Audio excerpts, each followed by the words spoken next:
கிறிஸ்தேசுக்குள் அன்பாய் அழைக்கப்பட்டும் தெரிந்து கொள்ளப்பட்ட சகோதர சகோதரிகளே, இந்த நாளில் கூட நம்ம எல்லாரும் ஒன்று கூடியிருக்கிறோம் இந்த ஞாயிறு ஆராதனைக்காக. இந்த கூடுகைக்கு ஆரம்ப வண்ணமாக நாம் ஒரு பாடலை பாடி தேவனுடைய நாமத்தை மகிமைப்படுத்தலாம். பாடல் முடிந்த பின்பு நம் மத்தியில் இருக்கும் சகோதரர் நவீன் அவர்கள் முன் வந்து ஜெபித்து கொடுக்கும்படி கேட்டுக்கொள்கிறோம். இயேசு போகிற பாதையை அறிந்தோம், அவர் செல்லும் வழியை நன்றாய் தெரிந்தோம். இயேசு போகிற பாதையை அறிந்தோம், அவர் செல்லும் வழியை நன்றாய் தெரிந்தோம். சத்தியத்தை அறிந்த பின் செல்லும் வழி, இயேசுவால் பிறந்த புதிய வழி. சத்தியத்தை அறிந்த பின் செல்லும் வழி, இயேசுவால் கிடைத்த புதிய வழி. இயேசு போகிற பாதையை அறிந்தோம், அவர் செல்லும் வழியை நன்றாய் தெரிந்தோம். கேட்டுக்கு போகின்ற வாசல் வழி, விரைவும் விசாலமான வழி. கேட்டுக்கு போகின்ற வாசல் வழி, விரைவும் விசாலமான வழி. ஆதாமாலே திறந்த வழி, அநேக செல்லும் சாபவழி. ஆதாமாலே திறந்த வழி, அநேக செல்லும் சாபவழி. சாத்தான் கொண்டு வந்த பாவ வழி, மனிதனை கொண்டு செல்லும் மரண வழி. இயேசு போகிற பாதையை அறிந்தோம், அவர் செல்லும் வழியை நன்றாய் தெரிந்தோம்.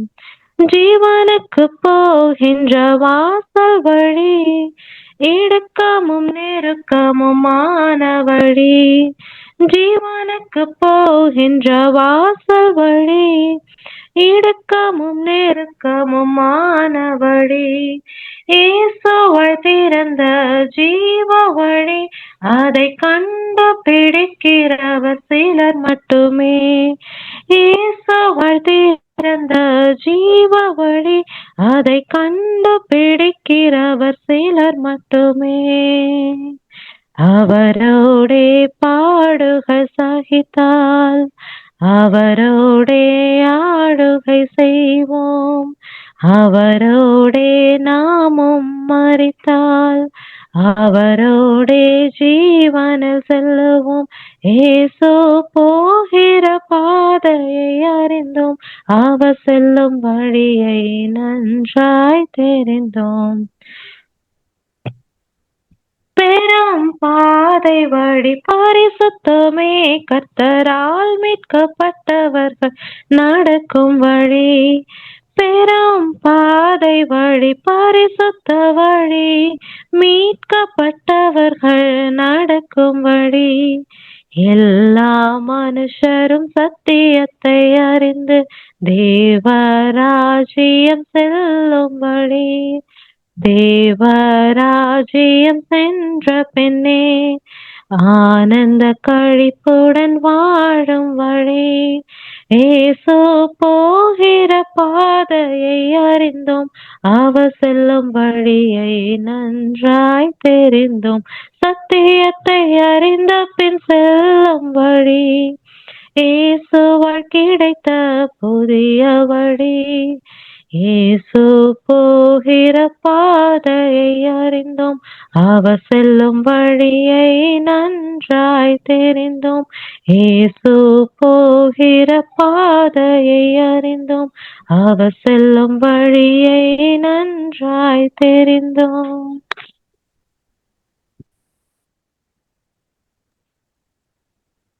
ஜெபம் செய்வோம். மகா உன்னதங்களில் வாசம் பண்ணுகிற சர்வ வல்லமையுள்ள தேவனே, அப்ராமின் தேவனே, ஈசாக்கின் தகப்பனே, யாக்கோபின் தேவனே, துதியின் மதியில் வாசம் பண்ணுகிற யாவே என்ற நாம கொண்ட எங்க பரமபிதாவே, அப்பா பிதாவே, உம்மோட அனாதி தீர்மானத்தின்படி இந்த நாளிலும் எங்களை ஒரு குடும்பமாக, ஒரு மந்தையாக உம்மோட தெய்வீக பிரசனத்துல எங்களை ஒன்றா கூட்டி சேர்த்ததுக்காக கூடான கூடி ஸ்தோத்திரத்தை எடுக்கிறோம். தேவனே, இந்த நாளிலும் என்ன நோக்கத்துக்காக நாங்கள் கூடி சேர்ந்திருக்கோமோ அதை நீங்க நல்லா அறிந்த தேவனாக இருக்கிறீங்க. இந்த நாளிலும் எங்களுக்கு ஒத்தாசை வரும் பர்வதத்தை நாங்கள் நோக்கி விண்ணப்பிக்கிறோம். இந்த நாளிலும் பேசப்போற தாசரியும் நீங்க ஆசீர்வதித்து அவரை மறித்து உங்களோட ஆவிக்குரிய சத்தியத்தை வெளிப்படுத்த வேண்டுமாய் கூட ஜெபிக்கிறோம் தகப்பனே. அந்த ஆவிக்குரிய ஆகாரத்துக்கு நாங்கள் தாழ்மையோடு இந்த பூமியில நாங்கள் காத்து கொண்டு இருக்கிறோம். அந்த ஞானத்தையும் பலத்தையும் பரிசுத்தாவையும் தந்து உங்களோட சத்தியத்தை நாங்கள் ஆவிக்குரிய விதமாக நாங்கள் தியானித்து அதன் பயன்பட்டு உமக்கேற்ற கனிகளும் இந்த பூமியில நாங்கள் தர கிருபை செய்ய வேண்டுமாய் கூட ஜெபிக்கிறோம் தகப்பனே. தடைப்பட்டிருக்க ஒவ்வொரு சகோதர சகோதரிக்காக ஜெபிக்கிறோம். உங்களை இங்க கூட்டி சேரும் மட்டும் அவங்களோட கூட நீங்க வழிபட நடத்துங்க தேவனே. இந்த ஒரு கூடிகையும் தொடக்கம் முதல் முடிவரை உங்களுடைய இன்ப பிரசனம் எங்களோட கூட இருந்து வழிநடத்த வேண்டுமாய் கூட ஜெபித்து இந்த ஒரு சிறிய ஒரு விண்ணப்பத்தை கூட எங்க ரட்சகர் மெய்ப்பெரும் மத்தியஸ்தரமான இந்த ஒரே குமாரனாகிய இயேசு கிறிஸ்து நாமத்தினால இந்த ஒரு ஜெபத்தை ஏறெடுக்கிறோம். எங்கள் ஜெபம் கேளும் எங்கள் ஜீவனுள்ள நல்ல பிதாவே, ஆமென். இன்று நாளுக்குரிய பரலோகம் அண்ணா, இதை நம் மத்தியில் இருக்கும் சகோதரி சிப்போரா சிஸ்டர் வாசிக்கும்படி கேட்டுக்கொள்கிறோம். இன்றைய நாளுக்குரிய அனுதின பரலோகம் மன்னா மே 4ஆம் தேதி. மனுஷன் பார்க்கிறபடி நான் பாரேன், மனுஷன் முகத்தை பார்ப்பான், கர்த்தரோ இருதயத்தை பார்க்கிறார். 1 சாமுவேல் 16ஆம் அதிகாரம் 7ஆம் வசனம். தேவன் நம்முடைய நிலையை அறிந்திருக்கிறார் என்பதை நாம் காணாதவர் போல் இருப்போமேயானால், அல்லது மாம்ச பிரகாரமான சிந்தித்து நம்மை குறித்து நாம் தேவனுடைய பார்வையில் உத்தமர் என்று எண்ணுவோமேயாகில், நாம் இருளுக்குள் ஜீவித்து பல தவறுகளை நடப்பிக்கிறவர்களாயிருப்போம். இதற்கு மாறாக தேவ சித்தத்தை அறிந்து ஆவியின்படி ஜீவிப்போமானால் நாம் தேவனிடம் பட்சமாக இருப்போம். தேவ சித்தம் என்ன என்பதை குறித்து நாம் அசதியாக இராமல் நம் ஜீவியத்திற்கு முக்கியமான ஆவிக்குரிய தேவ திட்டங்களை முற்றிலும் அறிந்து நடக்க வேண்டும். இவைகளில் சற்று தவறுவோமேயாகில் ஆவிக்குரிய ஜீவியத்தில் நாம் குறைவுபட நேரிடும். தேவனுடைய பார்வையில் இது அங்கீகரிப்பை பெற முடியாது.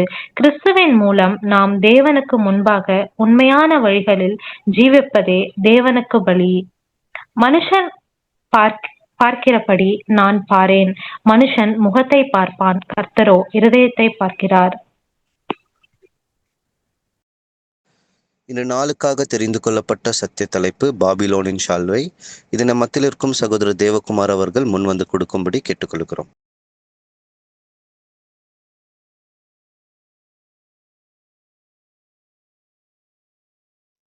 கிறிஸ்துவுக்குள் மிகவும் அன்பாக அழைக்கப்பட்ட அன்புக்குரிய சகோதர சகோதரிகளே, உங்கள் யாவருக்கும் கிறிஸ்துவுக்குள்ளான அன்பின் வாழ்த்துக்கள். நம்முடைய பிதாவாகிய தேவன் வாழ்நாட்களில் கூட ஒரு நாள் நமக்கு கூட்டி கொடுத்து இந்த நாளுக்கான கிருபை செய்த நம்முடைய பிதாவாகிய தேவனுக்கு ஆண்டவராகிய இயேசு கிறிஸ்து மூலியமாக நன்றிகளையும் துதி சோத்திரங்களையும் ஏறெடுத்துக்கொண்டு இப்போது நாம் பாடத்துக்குள்ளாக நாம் கடந்து செல்வோம். பாடத்தின் தலைப்பு என்னன்னு பார்த்தீங்கன்னா, பாபிலோனின் சால்வை. இந்த பாடத்தின் மூலியமாக தேவன் நமக்கு என்ன ஒரு எச்சரிப்பின் சத்தங்களை வைத்திருக்கிறார். சரி, இந்த பாபிலோன் சால்வை எங்கிருந்தது, இதோடைய சரித்திரங்கள் என்ன, அதோடைய பின்னணிகள் என்ன, இது மூலியமா நம்மளுக்கு எப்பேற்பட்ட பாடங்களை தேவன் கொடுக்க போகிறார் என்று முழு கவனத்தோடு அந்த பாடங்களை வசனத்தின் மூலியமாக நம்ம கேட்போமாகில் இந்த சத்தியங்கள் நமக்கு புரிந்து கொள்வதற்கு பிரயோஜனமா இருக்கும். சரி, முதலாவதாக நம்ம பார்க்கும்போது, இஸ்ரேல் மக்கள் எகிப்திலிருந்து வரும்போது அவர்கள் தேவன் கொடுத்த கட்டளைகள் என்னவென்று சொன்னால், நீங்கள் கானான் தேசத்துக்கு போகக்கூடிய தேவன் ஒரு வாய்ப்பை கொடுத்தார். அதாவது அவருடைய பிதாக்கள் யாருமே என்ன பண்ணல, கானான் தேசத்துக்கு போக முடியவில்லை. அவருடைய பிள்ளைகள் என்ன பண்றாங்கன்னா, கானான் தேசத்துக்கு போறதுக்கு தேவன் ஒரு வாய்ப்பை கொடுக்கிறார். கானான் தேசத்துக்கு போக வேண்டும் என்று சொன்னால் தேவன் 2 விதமான தடைகளே அங்கே வச்சிருக்கிறார். சரிங்களா? அந்த தடைகளை எப்படி கடந்து கானான் தேசத்துக்கு போக வேண்டும் என்று சொல்லி இந்த ஒரு வசனத்து மூலியமா நம்ம தியானிக்கிறத நம்ம பார்க்கலாம். வசனத்தை வாசிக்கலாம். யோசுவா 6ஆம் அதிகாரம் 16ஆம் வசனம். 7ஆம் நாளில் அதிகாலமே கிழக்கு வெளுக்கும்போது எழுந்திருந்து அந்த பிரகாரமே பட்டணத்தை 7 தரம் சுற்றி வந்தார்கள். அன்றைய தினத்தில் மாத்திரம் பட்டணத்தை 7 தரம் சுற்றி வந்தார்கள். அப்ப பட்டணத்தை எத்தனை முறை சுத்தி வராங்கன்னா 7 தரம் சுத்தி வர்றதை நம்ம பார்க்கிறோம். வசனத்துல எப்படி இருக்குன்னு சொன்னா, 7ஆம் நாளிலே அதிகாலமே கிழக்கு வெளுக்கும் போது எழுந்திருந்து அந்த பிரகாரமே பட்டணத்தை 7 தரம் சுற்றி வந்தார்கள்.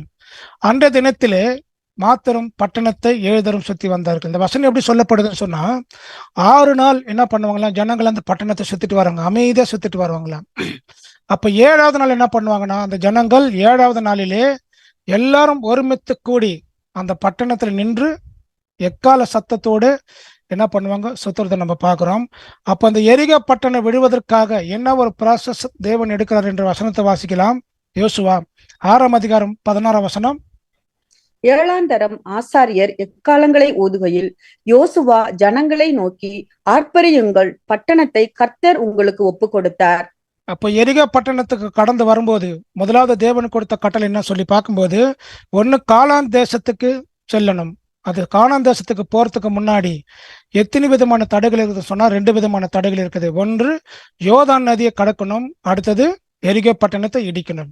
இந்த 2 ப்ராசஸ் என்ன பண்ணுமா, தேவன் இது கடந்ததான் நீங்க எங்க போக முடியும்னு சொல்லி பார்க்கும்போது கானான் தேசத்துக்கு போறது தேவன் சொல்றதை நம்ம பார்க்கிறோம். சரி, இந்த கானான் தேசத்துக்கு போறதுக்கு முன்னாடி 2 வித தடைகள் என்ன பண்ணுமா, தகர்த்து போனோம். யோசுவா 6ஆம் அதிகாரம் 17ஆம் வசனத்தை வாசிக்கலாம். தேவன் இந்த ஒரு தீர்க்கதரிசனம் என்ன பண்றாருன்னா, அந்த யோசுவாத்துல சொல்லி வராரு, அந்த பட்டணத்தை நான் இடிக்க போகிறேன், அழிக்க போகிறேன், அந்த பட்டணத்தில் உள்ளவர்கள் யாராவது இருக்கிறார்களா இல்லை என்று பார்த்து தேவன் அதுவும் ஒரு தீர்க்கதரிசனமா சொல்றாரு. அந்த வார்த்தைகளை கீழ்ப்படிந்து அந்த ஒரு குடும்பத்தை காப்பாற்ற வேண்டும் என்று சொல்லி தேவன் என்ன பண்றாருன்னா, யோசுவா 6ஆம் அதிகாரம் 16ஆம் வசனத்தை சொல்றது வாசிக்கலாம். யோசுவா 6:17. ஆனாலும் இந்த பட்டணமும் இதிலுள்ள யாவும் கர்த்தருக்கு சாபத்தீடாயிருக்கும். நாம் அனுப்பின ஆட்களை ராகாப் என்னும் பேசி மறைத்து வைத்தபடியால் அவளும் அவளோட வீட்டுக்குள் இருக்கிற அனைவரும் மாத்திரம் உயிரோடு இருக்க கடவர்கள். அப்ப எரிகோ பட்டணத்துல யார் இருக்காங்கன்னு சொல்லி பார்க்கும்போது ராகாப்பும் அவன் குடும்பங்களும். ஏன்னு சொன்னா, எரிகோ பட்டணத்தை எல்லாவற்றையும் தேவன் என்ன பண்றாருன்னா அழிக்க போறாரு. ஆனால் இந்த ராகாப்புடைய குடும்பத்தை மட்டும் காப்பாற்றணும்னு சொல்லிட்டு யோசுவா கிட்ட தேவன் என்ன பண்றாருன்னா தீர்க்கதரிசனமா சொல்றதை நம்ம பார்க்கிறோம். இதுல இருந்து நம்மளுக்கு என்ன புரியுது அப்படின்னு சொல்லி பார்க்கும்போது, இந்த எரிகோ பட்டணத்துல தேவன் ஒரு கட்டளை கொடுத்திருக்கிறார். என்ன விதமான கட்டளைன்னு சொல்லி பார்க்கும்போது நம்ம வசனத்துல பார்த்துடலாம்.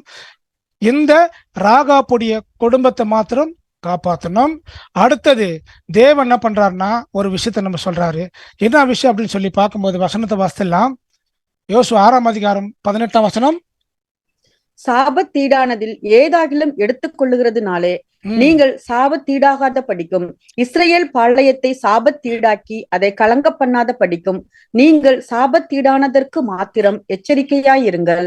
இப்போ எரிகோ பட்டணத்தை இடிச்சு உள்ள போன உடனே யாரை காப்பாற்றணும்னு சொன்னா, ராகாப்பும் அவரோட குடும்பத்தை காப்பாற்றணும். இது ஒண்ணு. 2வது தேவன் என்ன சொல்றாருன்னு சொன்னா, அந்த எரிகோ பட்டணத்துல இருக்கிற பொருட்கள் சாபத்தீட்டா இருக்கிற எதையாகிலும் எடுத்துக்கொண்டால் நீங்கள் சாபத்தீட்டு ஆகாத படிக்கு இஸ்ரவேல் பாளையத்திலே சாபத்தீட்டாக்கி அதை கலங்க பண்ணாத படிக்கு சாபமான பொருள் எதுவுமே எடுத்துட்டு வரக்கூடாது. அப்படி எடுத்துட்டு வந்தால் அது உங்களுக்கு எப்படி இருக்குமா, இஸ்ரவேல் மக்கள் மத்தியில சாபத்தீடா இருக்கும். நீங்கள் சாபத்தீடானதற்கு மாத்திரம் எச்சரிக்கையா இருங்கள். நீங்க சாபமாகாத படிக்கு சாபமா பொருளே என்ன பண்ணாதீங்க, எடுத்துட்டு வராதீங்க. அடுத்த வசனத்தை சொல்றாரு பாருங்க. யோசுவா 6ஆம் அதிகாரம் 19ஆம் வசனம். சகல வெள்ளியும் பொன்னும் வெண்கலத்தினாலும் இரும்பினாலும் செய்யப்பட்ட பாத்திரங்களும் கர்த்தருக்கு பரிசுத்தமானவைகள், அவைகள் கர்த்தரின் சொன்னாரு. சிஸ்டர் இதை மட்டும் தான் என்ன பண்ணாருன்னா தேவன் எடுத்துட்டு சொன்னாரு.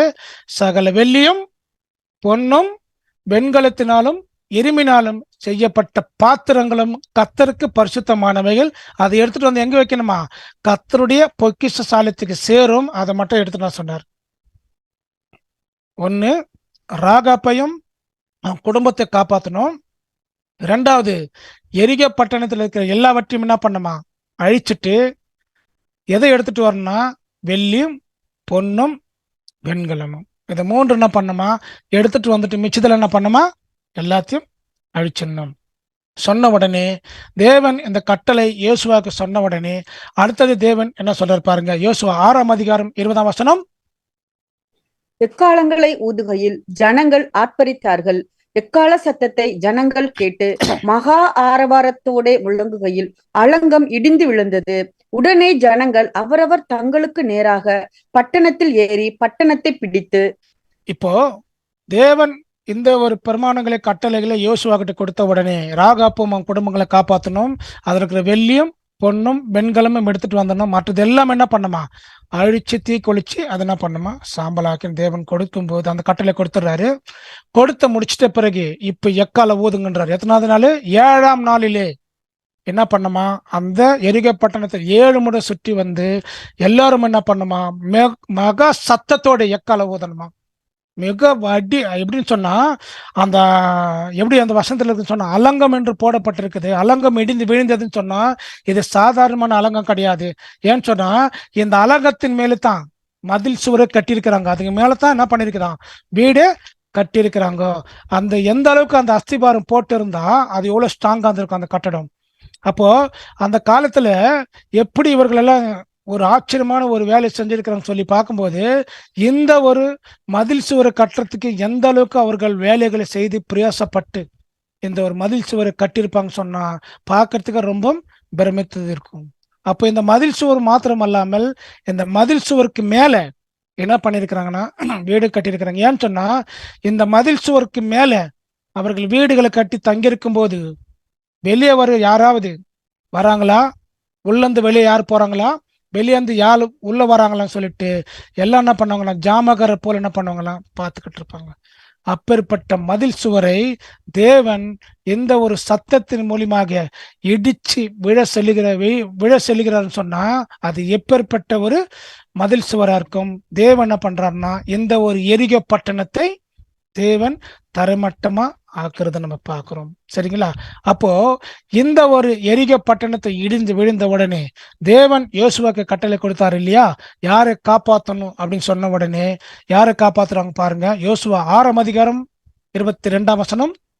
யோசுவா தேசத்தை வேவு பார்க்க 2 புருஷரை நோக்கி, நீங்கள் அந்த வேசியின் வீட்டிலே போய் நீங்கள்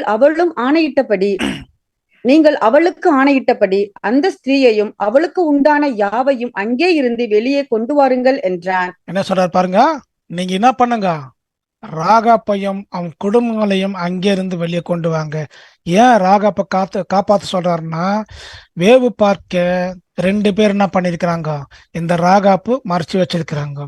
இஸ்ரேல்ல இருந்து வேவு பார்க்கறதுக்கு யோசுவா அனுப்பிச்சாருங்க இல்லையா, அங்க அனுப்பும் போது இங்க வேவு பார்ப்பதற்காக அவர்களை மறைத்து வச்சது யாரு என்று சொல்லி பார்க்கும்போது இந்த ராகாப். இந்த தேவனுடைய பிள்ளைகளை 2 பேரும் ராகாப்பு மறைச்சு வைத்ததுனால இந்த எரிகோ பட்டணம் தேவன் அடிக்கும் போது அதுல தேவனுடைய பிள்ளைகள் 2 பேரை காப்பாத்தின அந்த ராகாப்புடைய குடும்பமும் அவருடைய தகப்பன் பிள்ளைகள் எல்லாருமே தேவன் என்ன பண்றாருன்னா காப்பாத்து சொல்றாரு. உடனே அந்த வாலிபன் என்ன பண்றாருன்னா எரிகோ பட்டணத்தை உள்ள போய் யோசுவா 6ஆம் அதிகாரம் 23ஆம் வசனம். அப்பொழுது வேவுக்காரரான அந்த வாலிபர் உள்ளே போய் ராகாப்பையும் அவள் தகப்பனையும் அவள் தாயையும் சகோதரர்களையும் அவருக்குள்ள யாவையும் அவள் குடும்பத்தார் அனைவரையும் வெளியே அழைத்து கொண்டு வந்து அவர்களை இஸ்ரேல் பாளையத்துக்கு புறம்பே இருக்கும்படி பண்ணினார்கள். அப்போ எல்லாருமே என்ன பண்றாங்கன்னா அவங்க குடும்பத்துல சேர்ந்த அனைவரையும் ராகாப்புடைய தகப்பன் பிள்ளைகள் சொந்தமாக குடும்பத்துல சேர்ந்த அனைவரும் என்ன பண்றாருன்னா அந்த வாலிபன் போய் அவர்களை வெளியே கூட்டிட்டு வந்து இஸ்ரேல் புறம்பத்துல என்ன பண்றாங்கன்னா தங்க வைக்கிறாங்க. இந்த ஒரு காரியம் தேவன் கொடுத்த அந்த கட்டளை யோசுவா நிறைவேற்றுறார். 2வது என்ன கட்டளை கொடுத்தார் சொல்லி பார்க்கும்போது யோசுவா 6ஆம் அதிகாரம் 24ஆம் வசனம். பட்டணத்தையும் அதிலுள்ள யாவையும் அக்கினியால் சுட்டரித்தார்கள். வெள்ளியும் பொன்னும் வெண்கலத்தினாலும் இரும்பினாலும் செய்த பாத்திரங்களையும் மாத்திரம் கர்த்தரின் ஆலய பொக்கிஷத்தில் சேர்த்தார்கள். இது 2வது ப்ராசஸ். பட்டணத்தையும் அதில் உள்ள யாவையும் என்ன பண்ணுமா அக்கினினால் சுட்டெரிக்கணும். எல்லாத்தையுமே என்ன பண்ணுமா அக்கினியால் சுட்டெரிச்சணும். அடுத்தது வெள்ளியும் பொன்னையும் வெண்கலத்தினாலும் எறும்பினாலும் செய்த பாத்திரங்களை மாத்திரம் ஆலய பொக்கிஷத்தில் சேர்த்தார்கள். சரிங்களா? இதைத்தான் தேவன் கொடுத்த கட்டளை. 2 ப்ராசஸ் தேவன் கொடுத்தார் யோசுவாக்கு. இதை நிறைவேறதை நம்ம பார்க்கிறோம். சரி, இந்த ஒரு பாடத்துல இந்த ஒரு பாபிலோன் சால்வை நம்ம எப்படி இந்த ஒரு பாடத்துல நம்ம புரிஞ்சுக்கணும், இதன் மூலியமா நம்மளுக்கு என்ன பாடம் அப்படின்னு சொல்லிட்டு தேவன் இந்த இஸ்ரேல் மக்களுக்கு கொடுத்த கட்டளைகளின் மூலியமாய் இப்போ நமக்கு தேவன் யோசுவாக்கு பின்னாடி சொல்றாரு அந்த தீர்க்க தரிசனத்தை. இந்த வசனத்தை வாசிக்கும் போது நமக்கு சொல்ற மாதிரி இருக்கும். இந்த வசனத்தை நம்ம அந்த மைண்டுக்குள்ள போய் தேவனுடைய கட்டளை இஸ்ரேல் மக்கள் மீறினாங்களா? சாபத்தீட்டானது ஏதாவது எடுத்துட்டு வந்தாங்களா? சாபத்தீட்டானது ஏதாவது எடுத்து வந்தது நிமித்தமாக தேவனுடைய கோபம் இஸ்ரேல் மக்களில் வந்ததா அப்படின்னு சொல்லிட்டு நம்ம பார்க்கிறோம். ஏன்னு சொன்னா, கரை புரண்டு வருகிற அந்த யோர்தான் நதியை கடந்து என்ன பண்ணிருக்கிறாங்கன்னா இஸ்ரேல் மக்கள் வந்திருக்கிறாங்க. எங்கிருந்து? எகிப்திலிருந்து வெளியே வரும்போது அப்பேற்பட்ட யோர்தான் நதி தண்ணி என்ன பண்ணுமா, அந்த அளவுக்கு ஃபாஸ்டா கடை புரண்டு வருமா. அப்ப அந்த தண்ணியை தேவன் என்ன பண்ணிருக்கிறார், நிக்கி வச்சு இந்த இஸ்ரேல் மக்கள் என்ன பண்ணிருக்கிறாருன்னா புறப்பட பண்ணிருக்கிறார். அது மாத்திரமல்லாமல் கானான் தேசத்துக்கு போக வேண்டும் என்று சொன்னால் இன்னொன்னு கடக்க வேண்டும். எது? எரிகோ பட்டணத்தை இடிச்சா தான் எங்க போனோமா கானான் தேசத்துக்கு நீ போக முடியும். கானான் தேசத்துக்கு போகிறதுக்கு 2 விதமான தடைகள். ஒன்று யோர்தான் நதி, 2வது எரிகோ பட்டணம். சரிங்களா? இப்போ இந்த எரிகோ பட்டணத்துல உள்ள அவர்கள் வரும்போது ஒன்னு ராகாப்பு குடும்பத்தை காப்பாத்தினார்கள். தேவன் கொடுத்த கட்டளைகள் என்ன அப்படின்னு சொல்லி பார்க்கும்போது, ஒன்னு என்ன கொண்டு வரணுமா, பொண்ணு, வெள்ளி, வெண்கலம், இந்த 3 பொருட்களை மாத்திரம் எடுத்துட்டு வரணும். மற்றது எதுவும் எடுத்துட்டு வரக்கூடாது. எல்லாத்தையும் என்ன பண்ணமா, அக்கினியால் சுட்டெரிச்சு அழிச்சிடணும். அப்படி தேவன் கட்டளை கொடுத்திருக்கிறான். சரி, இந்த கட்டளை யாராவது மீறினாங்களா இல்ல கை கொண்டார்களா என்று நம்ம வசனத்து மூலியமா பார்க்கலாம். யோசுவா 7ஆம் அதிகாரம் 1ஆம் வசனம். இஸ்ரவேல் புத்திரர் சாபத்தீடானதிலே துரோகம் பண்ணினார்கள். எப்படி எனில் யூதா கோத்திரத்தில் சேராகுவையுடைய குமாரனாகிய சப்தியின் மகன் கர்மீருக்கு பிறந்த ஆகான் என்பவன் சாபத்தீடானதிலே சிலதை எடுத்துக்கொண்டான். ஆகையால் இஸ்ரவேல் புத்திரர் மேல் கர்த்தருடைய கோபம் மூண்டது. இந்த வசனம் நல்லா கவனிச்சிங்களா? இந்த வசனம் தேவன் நமக்கு சொல்ற மாதிரி இருக்குது. இப்ப என்ன ஒரு வார்த்தை மீறிட்டாங்க சொன்னா, இஸ்ரேல் புத்திரர் சாபத்தீட்டானதினாலே துரோகம் பண்ணினார்கள்.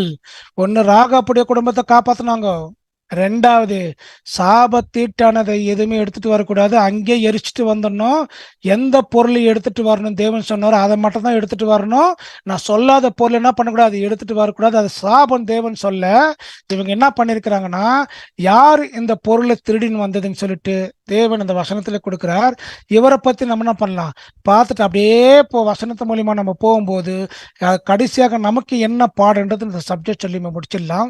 இந்த வசனத்தை உணர் டைம் நான் வாசிக்கிறேன் பாருங்க. இஸ்ரேல் புத்திரர் சாபத்தீட்டானதினால் துரோகம் பண்ணினார்கள். ஏதோ சாபத்தீட்டான பொருள் எடுத்துக்கிறாங்க, அவங்க எனக்கு துரோகம் பண்ணினாங்க சொல்லிட்டு தேவன் சொல்றாரு.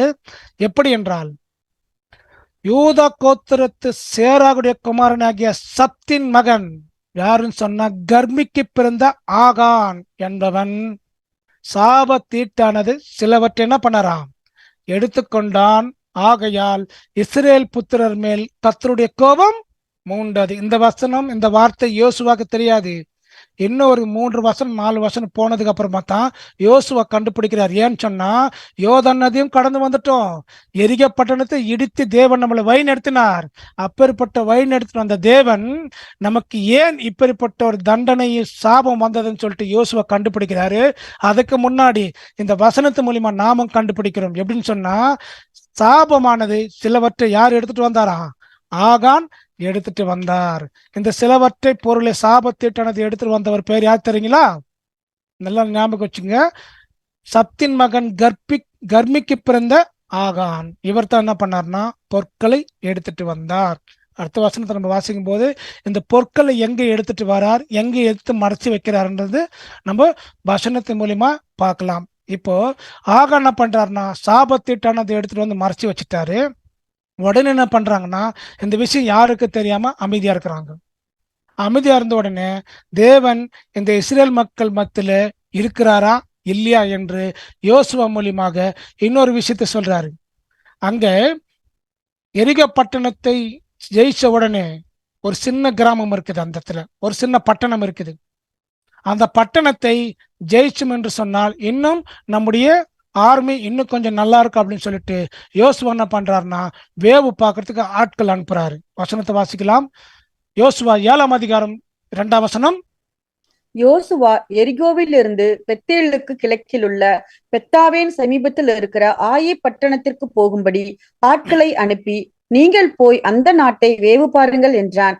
அந்த மனுஷர் போய் ஆயியை வேவு பார்த்து, அப்போ ஒரு பட்டணத்துல இப்ப ஏரிகா பட்டணத்திலிருந்து பெத்தேலுக்கு கேக்குள்ள பெத்தாவேன் சமீபத்தில் இருக்க ஆயி பட்டணத்துக்கு போகும்படி அனுப்பினார். ஏன் வேவு பார்க்க அனுப்புறாருன்னா, அதுல எவ்வளவு ஜனங்கள் இருக்கிறாங்க, நம்ம சண்டைக்கு போலாம், போருக்கு போலாம், அந்த பட்டணத்தை நம்ம ஜெயிக்கலாம்னு சொல்லிட்டு யோசுவா அனுப்புறாரு. வேவு பார்த்துட்டு வந்தவங்க யோசுவா கிட்ட என்ன சொல்றாங்க அப்படின்னு சொல்லி பார்க்கும்போது வசனத்தை வாசிக்கலாம். யோசுவா 7ஆம் அதிகாரம் 3ஆம் வசனம். யோசுவாவின் இடத்தில் திரும்பி வந்து அவனை நோக்கி, ஜனங்கள் எல்லோரும் போக வேண்டியதில்லை, ஏறக்குறைய 2000-3000 பேர் போய் ஆயையை முறியடிக்கலாம். எல்லா ஜனங்களையும் அங்கே போகும்படி வருத்தப்படுத்த வேண்டியதில்லை, அவர்கள் கொஞ்சம் பேர்தான் என்றார்கள். அப்போ அந்த பட்டணத்தை எவ்வளவு பேர் இருக்கிறாங்களா? கொஞ்சம் பேர் மாத்திரம்தான் இருக்கிறாங்களா? அப்போ இஸ்ரேல் மக்கள் எகிப்திலிருந்து வனாந்தர் வழியாக வரும்போது யோதனை கடந்து அப்புறமா எரிகோ பட்டணத்தை வீழ்த்து அங்க கடந்து வரும்போது எவ்வளவு பேர் இருந்திருப்பாங்க சொல்லி பார்க்கும்போது குறைஞ்சபட்சம் 24-30 லட்சம் பேருக்குள்ள இருக்கிறது நம்ம பைபிளுடைய சரித்திரத்தை நம்ம பார்த்திருக்கிறோம். இங்க வேவு பார்த்துட்டு வந்தவங்க, ஆயு பட்டணத்தை அழிப்பதற்கு வேவு பார்த்துட்டு வந்தவங்க என்ன சொல்றாங்கன்னா, ரொம்ப ஜனம் நம்ம போக வேண்டாம், எல்லாரும் நம்ம கஷ்டப்படுத்த வேண்டாம், ஒரு 2000-3000 பேர் போனால் அந்த ஆயு பட்டணத்தை என்ன பண்ணிடலாம், முறியடிச்சிடலாம்னு சொல்லிட்டு வேவு பார்த்துட்டு வந்தவர்கள் யோசுவா இடத்துல சொல்ல, யோசுவா என்ன பண்றாருன்னா ஏறக்குற 3000 பேர் அனுப்புறார்கள். அனுப்பின பிறகு என்ன சம்பவம் நடக்குது பாருங்க. யோசுவா 7ஆம் அதிகாரம் 4ஆம் வசனம். அப்படியே ஜனங்களில் ஏறக்குறைய 3000 பேர் அவ்விடத்துக்கு போனார்கள். ஆனாலும் அவர்கள் ஆயின் மனுஷருக்கு முன்பாக முறிந்தோடினார்கள். எப்பேற்பட்ட ஒரு தோல்வியை சந்திக்கிறாரு பாருங்க இஸ்ரேல் மக்களே. என்ன சம்பவம் நடக்குது அப்படின்னு சொல்லி பார்க்கும்போது யோசுவா 3000 பேர் அனுப்புறாரு. 3000 பேர் அனுப்பிச்சா கண்டிப்பா ஜெயிப்பாங்க. ஏன்னு சொன்னா அப்பேற்பட்ட எரிகோ பட்டணத்தை விழ வச்சவர்களுக்கு இந்த ஆயு பட்டணம் கொஞ்சம் தான், அது இருக்கிறது கொஞ்சம் பேர்கள் மாத்திரம்தான். அந்த கொஞ்சம் பேர்கள் மத்தியில 3000 பேர் யோசுவா அனுப்புறாரு. ஆனா ஆயு பட்டணத்துல இருக்கிற ஜனங்கள் கொஞ்சம் பேர் தான். அவங்க என்ன பண்றாங்கன்னா இஸ்ரவேலை ஓட ஓட வெட்டுறாங்க. யாரையும் ஓட ஓட வெட்டுறாங்கன்னா ஆயு பட்டணத்தை மனுஷர்கள் இஸ்ரவேலரை ஓட ஓட வெட்டுறாங்க. ஓட ஓட வெட்டின பிறகு எத்தனை பேர் இஸ்ரேல் மக்கள் சாகடிக்கிறாங்க தெரியுங்களா? வசனத்தை வாசிக்கலாம். யோசுவா 7ஆம் அதிகாரம் 5ஆம் வசனம். ஆயையின் மனுஷர் அவர்களில் ஏறக்குறைய 36 பேரை வெட்டி போட்டார்கள். பட்டண வாசலில் வெளுத்துவங்கி செபாரிம் மட்டும் அவர்களை துரத்தி மலை இறக்கத்திலே அவர்களை வெட்டினார்கள். ஜனங்களின் இருதயம் கரைந்து தண்ணீராய் போயிற்று. என்ன ஆச்சுங்களா? 36 பேர் ஆயு பட்டணத்தார் இஸ்ரேல் மக்களை வெட்டி போட்டார்கள். வெட்டி போட்ட உடனே பட்டண வாசலில் வெளித்துவங்கி சேரி மட்டும் அவர்களை துரத்தி மலை இறக்கத்தில் அவர்களை வெட்டினார்கள். ஜனங்கள், யாருடைய ஜனங்கள் இருதயம் கரைந்து போயிச்சான்? இஸ்ரேலுடைய இருதயம் கரைந்து போயிடுச்சு. யோசுவா பார்க்கிறாரு எப்படி இந்த தோல்வி வந்துச்சு, என்ன காரணம், யார் மூலியமா இந்த தோல்வி வந்தது? யோர்தான் நதி கடந்து வந்தோம், இஸ்ரேல் மக்கள் எகிப்திலிருந்து கடந்து வந்தோம், யோர்தான் நதி கடந்து வந்தோம், எரிகோ பட்டணத்தை விழுத்த தேவன், இப்பேற்பட்ட அற்புதம் செய்த தேவன் எந்த ஒரு சின்ன ஒரு பட்டணத்துல இப்பேற்பட்ட இஸ்ரேல் மக்கள் பட வீர சேனாதிபதிகளுடைய பட வீரருடைய பிள்ளைகளை 36 பேரை இந்த ஆயு பட்டணத்தை வெட்டி போட்டார்கள் என்று சொன்னால் ஏதோ ஒரு தவறு நடந்திருக்கிறது. இந்த 36 பேர் சாகிறதுக்கு யார் காரணம் தெரியுங்களா? யார் காரணம்? இந்த ஆகான். சாபத்தீட்டானது தேவன் எரிகோவிலே எரிக்க சொன்னால் சாபத்தீட்டானது பொருட்களை ஆகான் என்ன பண்ணார்னா எடுத்துட்டு வந்து வீட்டில் என்ன பண்ணிருக்கிறாரு, மறைச்சு வச்சிருக்கிறாரு. இதை தேவன் என்ன பண்றாருன்னா இந்த ஒரு தோல்விகள் மூலியமாக இஸ்ரேல் மக்களுக்கு யோசுவா மூலியமா உணர்த்துறாரு. உடனே யோசுவா இந்த தோல்வியை சந்தித்த பிறகு 36 பேர் வெட்டிட்டாருங்களே, எப்படி இந்த சம்பவம் நடந்துச்சுன்னு சொல்லிட்டு யோசுவா என்ன பண்றாருன்னா உடனே தேவனுக்கிட்ட போறாரு. தேவனுக்கிட்ட போய் தன் வஸ்திரங்களை கிழித்து கொண்டு அவன் இஸ்ரவேல் மூப்பரும் சாயங்காலம் மட்டும் கர்த்தரின் பெட்டிக்கு முன்பதாக தரையில் விழுந்து தலைகை மேல் புழுதி போட்டி கொண்டு கிடந்தார்கள். எப்படி இந்த தோல்வி வந்துச்சு, தோல்வி வரத காரணம் என்ன அப்படின்னு சொல்லிட்டு யோசுவா என்ன பண்றாருன்னா, தன் வஸ்திரங்களை கிழித்து கொண்டு தேவனிடத்துல ஜெபம் பண்றதை பார்க்கிறோம். வசனத்தை வாசிக்கலாம். யோசுவா 7ஆம் அதிகாரம் 6ஆம் வசனம். அப்பொழுது யோசுவா தன் வஸ்திரங்களை கிழித்துக்கொண்டு அவனும் இஸ்ரவேலின் மூப்பரும் சாயங்காலம் மட்டும் கர்த்தரின் பெட்டிக்கு முன்பாக தரையிலே முகங்குப்புற விழுந்து தங்கள் தலைகளின் மேல் புழுதியை போட்டுக்கொண்டு கிடந்தார்கள். இப்போது தேவனே, நாங்கள் தோல்வியை சந்திக்கக்கூடிய காரணம் என்னன்னு சொல்லிட்டு யோசுவா வஸ்திரங்களை கிழித்து சாயங்காலம் வரைக்கும் கர்த்தருடைய பெட்டிக்கு முன்பதாக என்ன பண்றாருன்னா, புழுதியை போட்டுக்கொண்டு என்ன பண்றாருன்னா தேவனிடத்தில் ஜெபம் பண்றார். யோசுவாவும் சகல மூப்பர்களும் தேவனை நோக்கி ஜெபம் பண்ணி கொண்டிருக்கிறார். இப்படிப்பட்ட தோல்விகள் வந்தது காரணம் என்ன? 36 பேர் மடிந்து போய் சாகக்கூடிய காரணம் என்ன? ஆயி பட்டணம் ஒரு சின்ன பட்டணத்தை, ஆண்டவரே இந்த பட்டணத்தை எங்களால் ஜெயிக்க முடியா, ஜெயிச்சிருப்போமே, ஏதோ ஒரு சம்பவம் நடந்திருக்கிறது, இந்த ஒரு இஸ்ரேல் மக்கள் இந்த நீ விலகி போக காரணம் என்ன? நாங்கள் தோல்வியை சந்திக்கக்கூடிய காரணம் என்ன? 36 பேர் அவர்களை மடிக்கக்கூடிய காரணம் என்ன அப்படின்னு சொல்லிட்டு யோசுவா என்ன பண்றாருன்னா, யோசுவா மாத்திரமல்லாமல் மூப்பர்களும் தேவனிடத்துல ஜெபிக்கிறத நம்ம பார்க்கிறோம். யோசுவா 7ஆம் அதிகாரம் 9ஆம் வசனத்தை வாசிக்கலாம். கானானியரும் தேசத்து குடிகள் யாவரும் இதை கேட்டு எங்களை வளைந்து கொண்டு எங்கள் பேரை பூமியில் இராதபடிக்கு வேறறுக்க போக பண்ணுவார்களே, அப்பொழுது உமது மகத்தான நாமத்துக்கு என்ன செய்வீர் என்றான். என்ன ஜெபம் பண்றார் பாருங்க, எப்படி பண்றார் பாருங்க. கானானிய தேசத்து குடிகள் யாவரும் இதை கேட்டு, நாங்க கானான் தேசத்துக்கு போனோம்னு சொன்னீங்களே அல்லவா, எந்த பட்டணத்தும் யோதனை கடந்து வந்தோம், எரிகோ பட்டணத்தை ஜெயிச்சு வந்தோம், இப்போது இந்த ஆயி பட்டணத்தில் நாங்க தோத்திருக்கிறோம் ஆண்டவரே, இப்படிப்பட்ட சின்ன கிராமத்தை எங்களை ஜெயிக்காமல் நாங்க கானான் தேசத்துக்கு போனால் இதை கேட்டு எங்களை வளைத்து கொண்டு எங்கள் பேரை பூமியில் இராதபடிக்கு நான் வேறற்று போக பண்ணுவார்களே, அப்போது உமது நாமத்துக்கு மகாத்தான நாமத்துக்கு என்ன செய்வீர்? நாமம் எப்படி மகிமைப்படும், நாமம் எப்படி சந்தோஷப்படும்? இதுக்கு நடந்த சம்பவங்களுக்கு காரணம் என்ன எனக்கு சொல்லி என்ன பண்றாருன்னா யோசுவா ஜெபம் பண்றதுக்கு பாக்குறோம். உடனே தேவன் என்ன பண்றாருன்னா யோசுவாவை நோக்கி, எழுந்திரு, நீ இப்படி முக குப்புற விழுந்து கிடக்கிறது என்ன அப்படின்னு சொல்லிட்டு என்ன பண்றாருன்னா யோசுவாவு கிட்ட சொல்றதை நம்ம பாக்குறோம். வசனத்தை வாசிக்கலாம். யோசுவா 7ஆம் அதிகாரம் 10ஆம் வசனம். அப்பொழுது கர்த்தர் யோசுவாவை நோக்கி, எழுந்திரு, நீ இப்படி முகங்குப்புற விழுந்து கிடக்கிறது என்ன? என்ன சொல்றாருன்னா, ஜெபம் பண்ணி அவர் சாயந்தரம் வரைக்கும் முகக்குப்புற விழுந்து ஜெபம் பண்றாரு. உடனே தேவன் என்ன பண்றாருன்னா, நீ ஏன் இப்படி முகக்குப்புற விழுந்து கிடக்கிற? எழுந்திரு, சம்பவம் நடக்கிறது. என்ன சம்பவம் நடந்தது? என்ன பாவத்தை அவர்கள் செய்தார்கள்? என் உடன்படிக்கை என்ன மீறினாங்க நான் சொல்றேன்னு சொல்லிட்டு யோசுவாக்கு தேவன் சொல்றார். என்ன வசனத்தை சொல்றார் சொல்லி பார்க்கும்போது அந்த வசனத்தை நம்ம வாசிக்கலாம். யோசுவா 7ஆம் அதிகாரம் 12ஆம் வசனம். இஸ்ரவேலர் பாவம் செய்தார்கள், நான் அவர்களுக்கு கட்டளையிட்ட என் உடன்படிக்கையை மீறினார்கள், சாபத்தீடானதில் எடுத்துக்கொண்டதும் களவு செய்ததும் வஞ்சித்ததும் தங்கள் பண்டம் பாடிகளுக்குள்ளே வைத்ததும் உண்டே. அப்போ இப்ப பாருங்க, இப்பதான் யோசுவாக்கு இந்த விஷயத்தை தேவன் சொல்றார். யோசுவா 7ஆம் அதிகாரம் 1ஆம் வசனத்திலே கர்மிக்கு பிறந்த அந்த ஆகா என்ன பண்றாருன்னா சாபத்திட்டானதை மறைச்சு வச்சாருன்னு தேவன் நம்மளுக்கு சொல்லிட்டாரு. இப்போ யோசுவா கிட்ட தேவன் என்ன சொல்றாருன்னா, ஏன் இப்படி முகக்குப்புற விழுந்து கிடக்குற? ஏன் உங்களுக்கு தோல்வி வந்துச்சு? ஏன் இஸ்ரேல் மக்கள் 36 பேர் செத்தாங்கோ?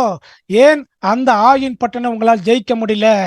அப்படின்னு சொல்லிட்டு இதுக்கு உண்டான பதில்களை தேவன் என்ன பண்றாருன்னா கொடுக்கிறார். அது எப்படி கொடுக்கிறார் அப்படின்னு சொன்னா, இஸ்ரேலர்கள் பாவம் செய்தார்கள், நான் அவர்களுக்கு கட்டளிட்ட என் உடன்படிக்கை என்ன பண்ணாங்க? மீறிட்டார்கள். நான் சொன்ன பொருட்களை அவர்கள் எடுத்துக்கொண்டு வந்தார்கள்.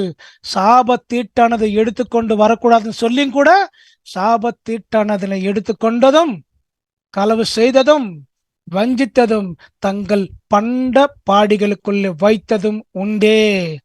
அப்போதான் என்ன சொல்றான்னு தெரியல. அப்போதான் யோசுவாக்கு தெரியுது, ஓ இவ்வளோ சம்பவங்கள் நடந்திருக்குது, எனக்கு தெரியாம போச்சே, எதனால தான் தோல்விகளை சந்தித்தோமா? எதனால தான் 36 பேர் இறந்தார்களா? எதனால தான் ஆகி பட்டணத்தை எங்களால் ஜெயிக்க முடியலையான்னு சொல்லிட்டு அப்போதுதான் யோசுவாக்கு தெரியுது.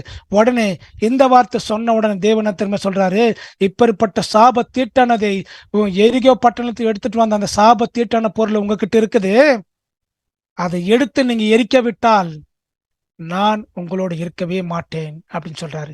வசனத்தை வாசிக்கலாம். யோசுவா 7:12 ஆதலால் இஸ்ரவேல் புத்திரர் தங்கள் சத்துருக்களுக்கு முன்பாக நிற்கக்கூடாமல் தங்கள் சத்துருக்களுக்கு முதுகை காட்டினார்கள். அவர்கள் சாபத்தீடானார்கள். நீங்கள் சாபத்தீடானதை உங்கள் நடுவிலிருந்து நிக்கிரகம் பண்ணாவிட்டால் இனி உங்களோடு இரேன். சொல்றாரு பாருங்க. இந்த சாபத்தீட்டானது பொருளை நீங்கள் இஸ்ரேல் மத்திலிருந்து வெளியே நீக்கப்படவிட்டால் நான் இனி உங்களோடு இருக்க மாட்டேன். இதெல்லாம் யாரு கேட்டிருக்கிறா தெரியுங்களா? ஆகான் எல்லாவற்றையும் கேட்டு இருக்கிறார். ஆகானுடைய மனசுல திரும்ப தோண்டி இருக்குது.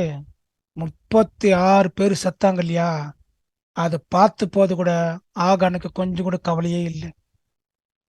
இந்த சாபத்தீட்டானது பொருளை உங்க மத்திலிருந்து நீக்கி அது எரிக்க விட்டால் நான் உங்களோட இருக்க மாட்டேன் தேவன் சொன்ன உடனே ஆகான திரும்ப நினைச்சிருக்கிறாரு, தேவன் எங்களோட இருந்தா எனக்கு என்ன, இல்லாமல் போன எனக்கு என்ன, எனக்கு இந்த பொருள் தான் முக்கியம்னு சொல்லிட்டு மனசுல நினைச்சிட்டு கல் நெஞ்சோட ஆக என்ன பண்றாருன்னா அமைதியா இருக்கிறாரு. அந்த 36 பேர் செத்தாங்க இல்லையா? அந்த 36 பேர் செத்தவங்க ஆகான் பார்த்திருக்கிறார். அந்த 36 பேர்ல கணவன் இழந்திருந்தா மனைவி கஷ்டப்பட்டிருப்பாங்க, மனைவி இழந்தால் கணவன் கஷ்டப்பட்டிருப்பாங்க, பெற்றோர்கள் இழந்ததுனால பிள்ளைகள் கஷ்டப்பட்டிருப்பாங்க, சகோதரன் இழந்ததுனால சொந்த பந்தம் கஷ்டப்பட்டிருப்பாங்க. அந்த 36 பேர் இறந்த போது கூட இந்த ஆகானுடைய மனசு என்ன பண்ணல, மாறவே இல்லை. அடுத்தது தேவன் என்றார்னா நான் உங்கள் மத்தியில் இருக்க மாட்டேன்னு சொன்ன போது கூட ஒருவேளை ஆகான் மனம் மாறி இருக்கலாம். ஆனா அப்போ கூட அவர் என்ன பண்ணல, மனம் மாறல. தேவன் எங்களோட இருந்தால் எனக்கு என்ன, இல்லாமல் போன எனக்கு என்னன்னு சொல்லிட்டு எந்த ஒரு பொருட்கள் மீது ஆசை வச்சு என்ன பண்ணார்னா ஆகான் தன் கூடாரத்திலே குழி தோண்டி அந்த இடத்துல புதைச்சு வச்சது நம்ம பாக்குறோம். தேவனை சொல்றாரு பாருங்க. யோசுவா 7:13 சொல்றாரு பாருங்க. எழுந்திரு, நீ ஜனங்களை பரிசுத்தம் பண்ணி சொல்ல வேண்டியது என்னவென்றால், நாளைய தினத்துக்கு உங்களை பரிசுத்தம் பண்ணி கொள்ளுங்கள். இஸ்ரவேலரே, சாபத்தீடானது உங்கள் நடுவே இருக்கிறது. நீங்கள் சாபத்தீடானதை உங்கள் நடுவிலிருந்து விலக்காதிருக்கும் மட்டும் நீங்கள் உங்கள் சத்துருக்களுக்கு முன்பாக நிற்க கூடாது என்று இஸ்ரவேலின் தேவனாகிய கர்த்தர் சொல்லுகிறார். இப்ப தேவன் ஒரு ரைட் டைம் கொடுக்கிறார். என்ன கொடுக்கிறார் தெரியுங்களா? ஏந்திரு, நீங்க ஜனங்களை பரிசுத்தம் பண்ணி சொல்ல வேண்டியது என்னவென்றால், நாளை தினத்திற்கு உங்களை பரிசுத்தம் பண்ணுங்கள். ஒரு நைட் வரைக்கும் டைம் கொடுக்குறாரு. இந்த நைட் வரைக்கும் டைம் சொல்லும் போது யோசுவா அந்த இடத்துல இஸ்ரவேல் மக்களுக்கு சொல்றாரு, இந்த நைட் வரைக்கும் தேவன் மனம் திரும்பதுக்கு, ஆகானுக்கு தேவன் மனம் திரும்பதுக்கு ஒரு வாய்ப்பை கொடுக்கிறாரு. வசனம் எப்படி தெரியுமா இருக்குது? நாளை தினத்துக்கு உங்களை பரிசுத்தம் பண்ண கொள்ளுங்கள். இஸ்ரவேலரே, சாபத்தீட்டானது உங்கள் நடுவில் இருக்கிறது. நீங்கள் சாபத்தீட்டானது உங்கள் நடுவிலிருந்து விலகாத இருக்க மட்டும் நீங்கள் உங்க சத்துருக்கள் முன்பாக நிற்க முடியாதுன்ட்டாரு. சாபத்தீட்டு போலனா நீ ஆயு பட்டணத்துல எந்த பட்டணத்து போனாலும் தோல்வி தான் சந்திப்பீங்க. அதுக்கு எக்ஸாம்பிள் தேவன் என்ன பண்ணார்னா 36 பேரை வெட்டி மடிந்து போகவும் ஆயு பட்டணத்தை ஜெயிக்கவும் இஸ்ரவேலரே தோல்வியை காணத்தக்கதாக இந்த ஒரு சாபத்தீட்டானது உங்ககிட்ட இருக்குது. அது யாரு வச்சிருக்கிறீங்க, அது எடுத்துட்டு வந்து அது கொளுத்தணும்னு சொல்லிட்டு தேவன் என்ன பண்றாருன்னா யோசுவாக்கு இந்த கட்டளை கொடுக்கிறாரு. என்ன சொல்றாருங்கன்னா, ரைட் டைம், ஒரு சிங்கிள் நைட் வரைக்கும் உங்களை பரிசுத்தப்படுத்தி கொண்டு நாளைக்கு காலையில என்ன பண்ணுமா, நீங்கள் எந்த ஒரு பொருட்களை எடுத்துட்டு வந்து எந்த சாபத்தீட்டானதை எடுத்துட்டு வந்தீங்களோ அதை தேவனுடைய சமூகத்துல இஸ்ரவேல் காணத்தக்கதாக முன்பதாக வைக்க வேண்டும் அப்படின்னு சொல்றாரு. அப்போ ஆகான் இந்த வார்த்தை கேட்டு எப்படி தெரியுமா இருக்கிறாரு? கல் நெஞ்சோட அமைதியாவே இருக்கிறாரு. நைட்டு முடிஞ்சிச்சு, உடனே காலையில ஆயிடுச்சுங்க இல்லையா? தேவன் விடிந்த பிறகு என்ன சொல்ற தெரியுங்களா? காலையிலே நீங்கள் என்ன பண்ண தெரியுங்களா? கோத்திரமாக வரணும். அப்போது கர்த்தர் குறிக்கிற கோத்திரம் வம்சமாக வரணும். கர்த்தர் குறிக்கிற வம்சம் குடும்பமாக வர வேண்டும். கர்த்தர் குறிக்கிற குடும்பம் பேராக வர வேண்டும். எப்படி தேவன் செலக்ஷன் பண்றார் பாருங்க. ரைட் டைம் கொடுத்தார், வரல ஆகான். எச்சரிப்பின் சத்தம் கொடுத்தார், ஆகான் வெளியே வரல. ஆனா இருக்கிறாரு, கல் நெஞ்சத்தோடு இருக்கிறாரு.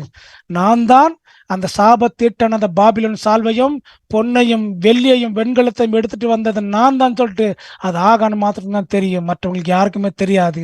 இந்த சாபத்தீட்டானது ஆகான் மறைச்சு வச்சது மாத்திரம் அல்லாமல் இப்பேற்பட்ட தண்டனை தேவன் கொடுக்கும் போது கூட, மனம் திரும்புவதற்கு வாய்ப்பை கொடுத்த போது கூட, நைட்டு வரைக்கும் தேவன் வாய்ப்பை கொடுத்த போது கூட, காலையில வரைக்கும் தேவன் வாய்ப்பை கொடுத்த போது கூட ஆகான் எப்படி இருக்கிறார் தெரியுங்களா?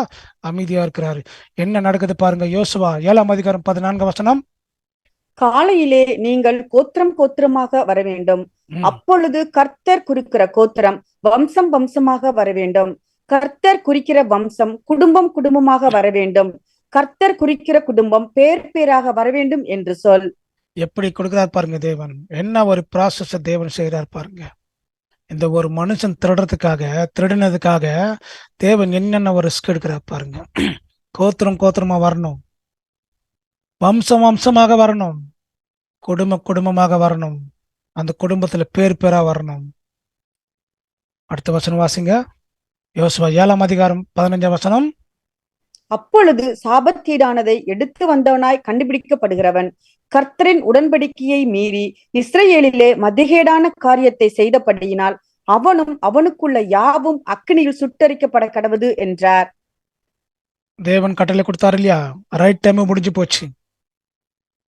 என்ன சொல்றாருன்னா, அப்போது சாபத்தீட்டானது எடுத்தவனாய் கண்டுபிடிக்கிறவன் கர்த்தருடைய உடன்படிக்கை மீறிட்டான், இஸ்ரவேலில் இப்பேற்பட்ட மதிக்கேடான காரியத்தை செய்துட்டான், அவனும் அவனுக்குள் யாவும் அக்னியால் என்ன பண்ணுமா?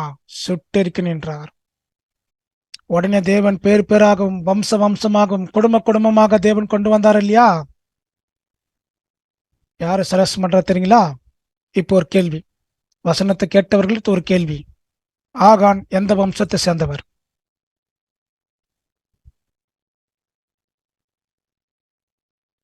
ஆகான் எந்த வம்சத்தை சேர்ந்தவர்? வசனத்தை போட்டாச்சு, வசனமும் படிச்சாச்சு. எந்த வம்சத்தை சேர்ந்தவர்? வசனத்தை கவனிச்சவர்கள் சொல்ல முடியுமா?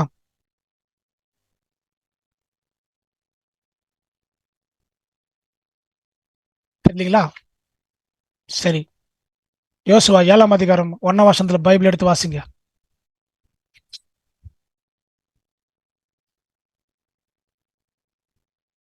யோசுவா 7:1.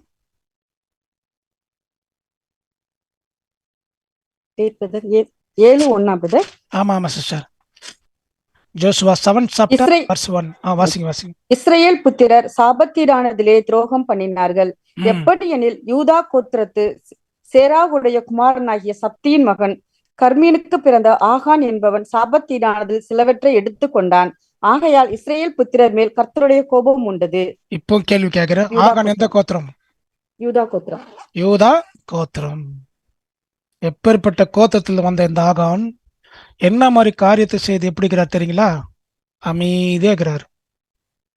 இப்போ 36 பேர் செத்த போது கூட நான் தான் இந்த தவறு செய்துன்னு சொல்லிட்டு ஆகான் முன் வரவில்லை. ரைட் டைம், அதாவது ஒரு சிங்கிள் நைட்ல தேவன் என்ன பண்றாருன்னா ஒரு வாய்ப்பை கொடுத்த போது கூட ஆகான் முன்ன வரல. அடுத்தது யூதா கோத்திரத்திலிருந்து எண்ணப்படுறாரு தேவன். சரி, யூதா கோத்திரத்துல எவ்வளவு பேர் தேவன் என்ன சொல்லியிருக்கிறார்? யாருக்காவது அந்த எண்ணிக்கை தெரியுமா? இஸ்ரவேல் கோத்திரத்துல தேவன் ஒரு எண்ணிக்கை வச்சிருப்பாரு. அதுல யூதா கோத்திரத்தில் மட்டும் இவ்வளவு பேர் வந்திருப்பாங்கன்னு சொல்லிட்டு எண்ணாகமத்தில் எழுதப்பட்டிருக்குது. அது எவ்வளவு பேர் உங்களால் சொல்ல முடியுமா? வசனத்தை வாசித்துலாம். எண்ணாகமம் 26:22. இவைகளே யூதாவின் குடும்பங்கள். அவர்களில் எண்ணப்பட்டவர்கள் 76,500 பேர். எவ்வளவு பேரா? யூதாவின் கோத்திரம் எண்ணப்பட்டவர்கள் 76,500 பேர். இந்த 76,500 பேர் தேவன் நிக்கி வச்சுட்டு இதுல இருந்து ஒரு திருடன் கண்டுபிடிக்கணும்னா அந்த 766,000 பேரு என்ன பண்ணுமா? 76,500 பேரு நிக்கி வைக்கிறாரு. அந்த நிக்கி வைக்கிறதுக்கு எவ்வளவு ப்ராசஸ் நடக்கணும்? இன்னைக்கு நம்ம குடும்பத்தை 4 பேர் 5 பேர் வழி நடத்துறதுக்கும் குடும்பத்தை நடத்துறதுக்கும் தேவையான காரியங்கள் செய்வதுக்கு எவ்வளவு சிரமப்படுறோம். இந்த யோசுவா பாருங்க, அந்த யூதா கோத்திரத்தை 76,500 பேர் நிக்கி வச்சு என்ன பண்றாருங்கன்னா கண்டுபிடிக்கிறாரு. எப்படி கண்டுபிடிச்சிருப்பார்? எப்படி கண்டுபிடிச்சிருப்பார் தெரியுங்களா? சீட்டு போடப்பட்டிருக்கும்.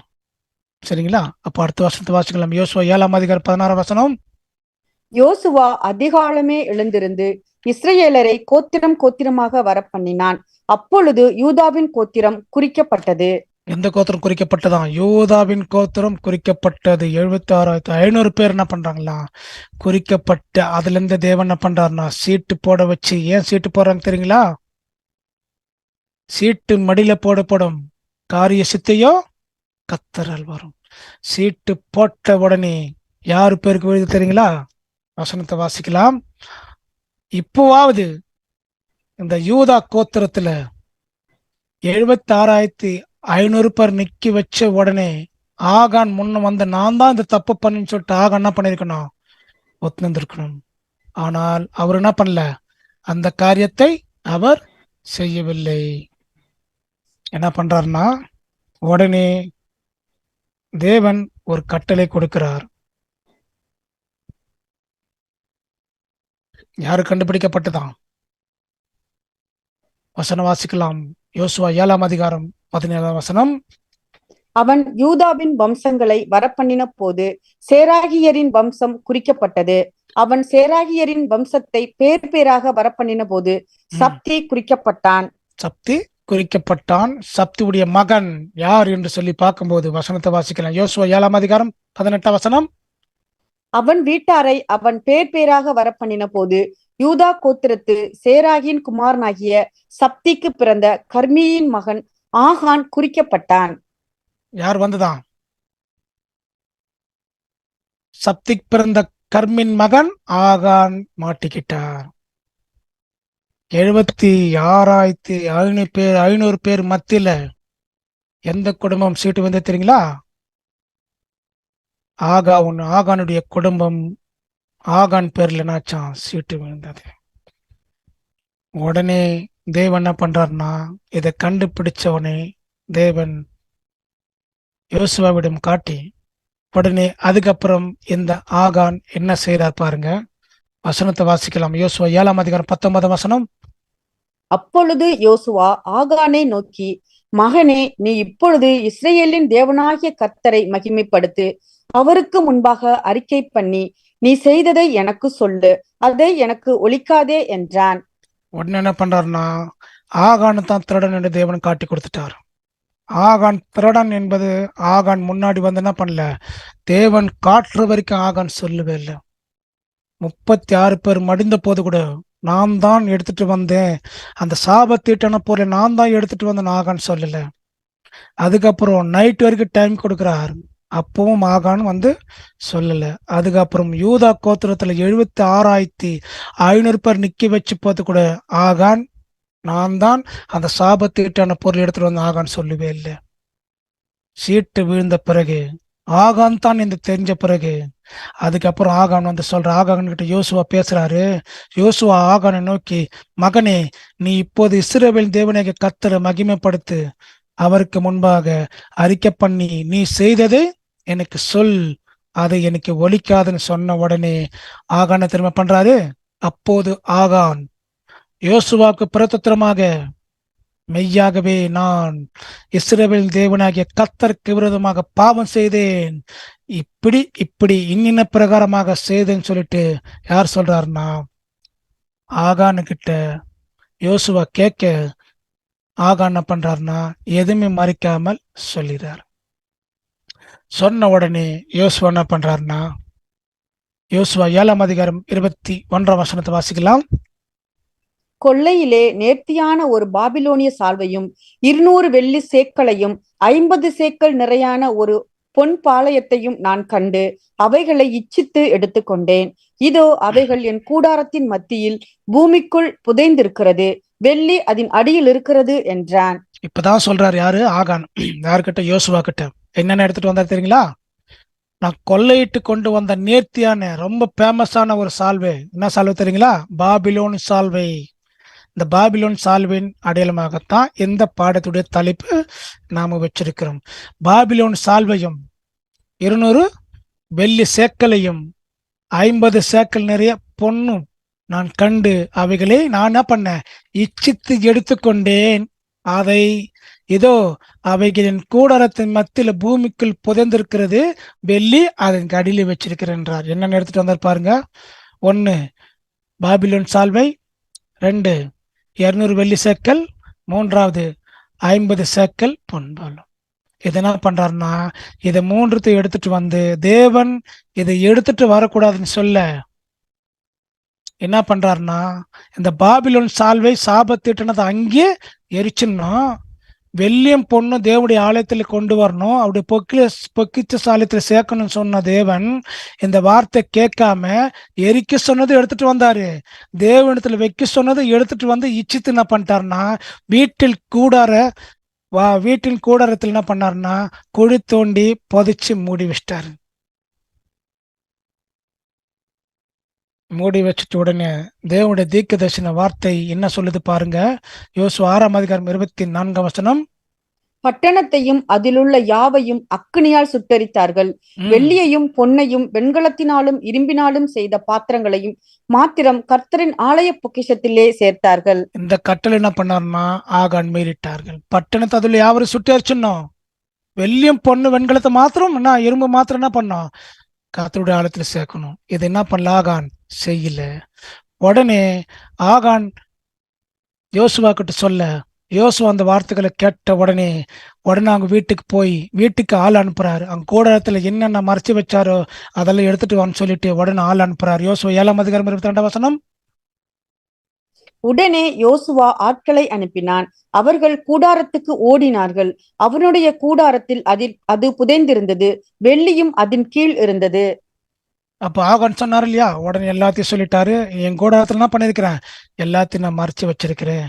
உடனே யோசுவா என்ன பண்றாருன்னா ஆட்களை அனுப்பி அந்த கூடாரத்துல போய் எல்லாத்தையும் என்ன பண்றாருன்னா எடுத்துட்டு வர சொல்றாரு. எடுத்துட்டு வர சொன்ன உடனே யோசுவா 7ஆம் அதிகாரம் 23ஆம் வசனம்.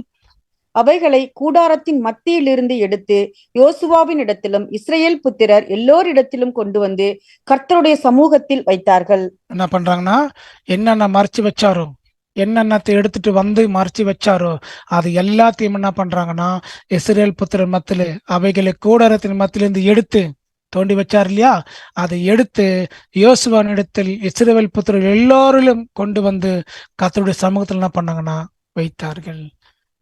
இதெல்லாம் என்னென்ன எடுத்துட்டு வந்தார், பாபிலோன் சால்வை, பொன்னு, வெள்ளி எல்லாவற்றையும் எடுத்துட்டு என்ன பண்றாங்கன்னா கர்த்தருடைய சமூகத்தில் வைக்க இஸ்ரவேல் புத்திரர் எல்லாரும் என்ன பண்றாங்கன்னா இதை பார்த்தார்கள்.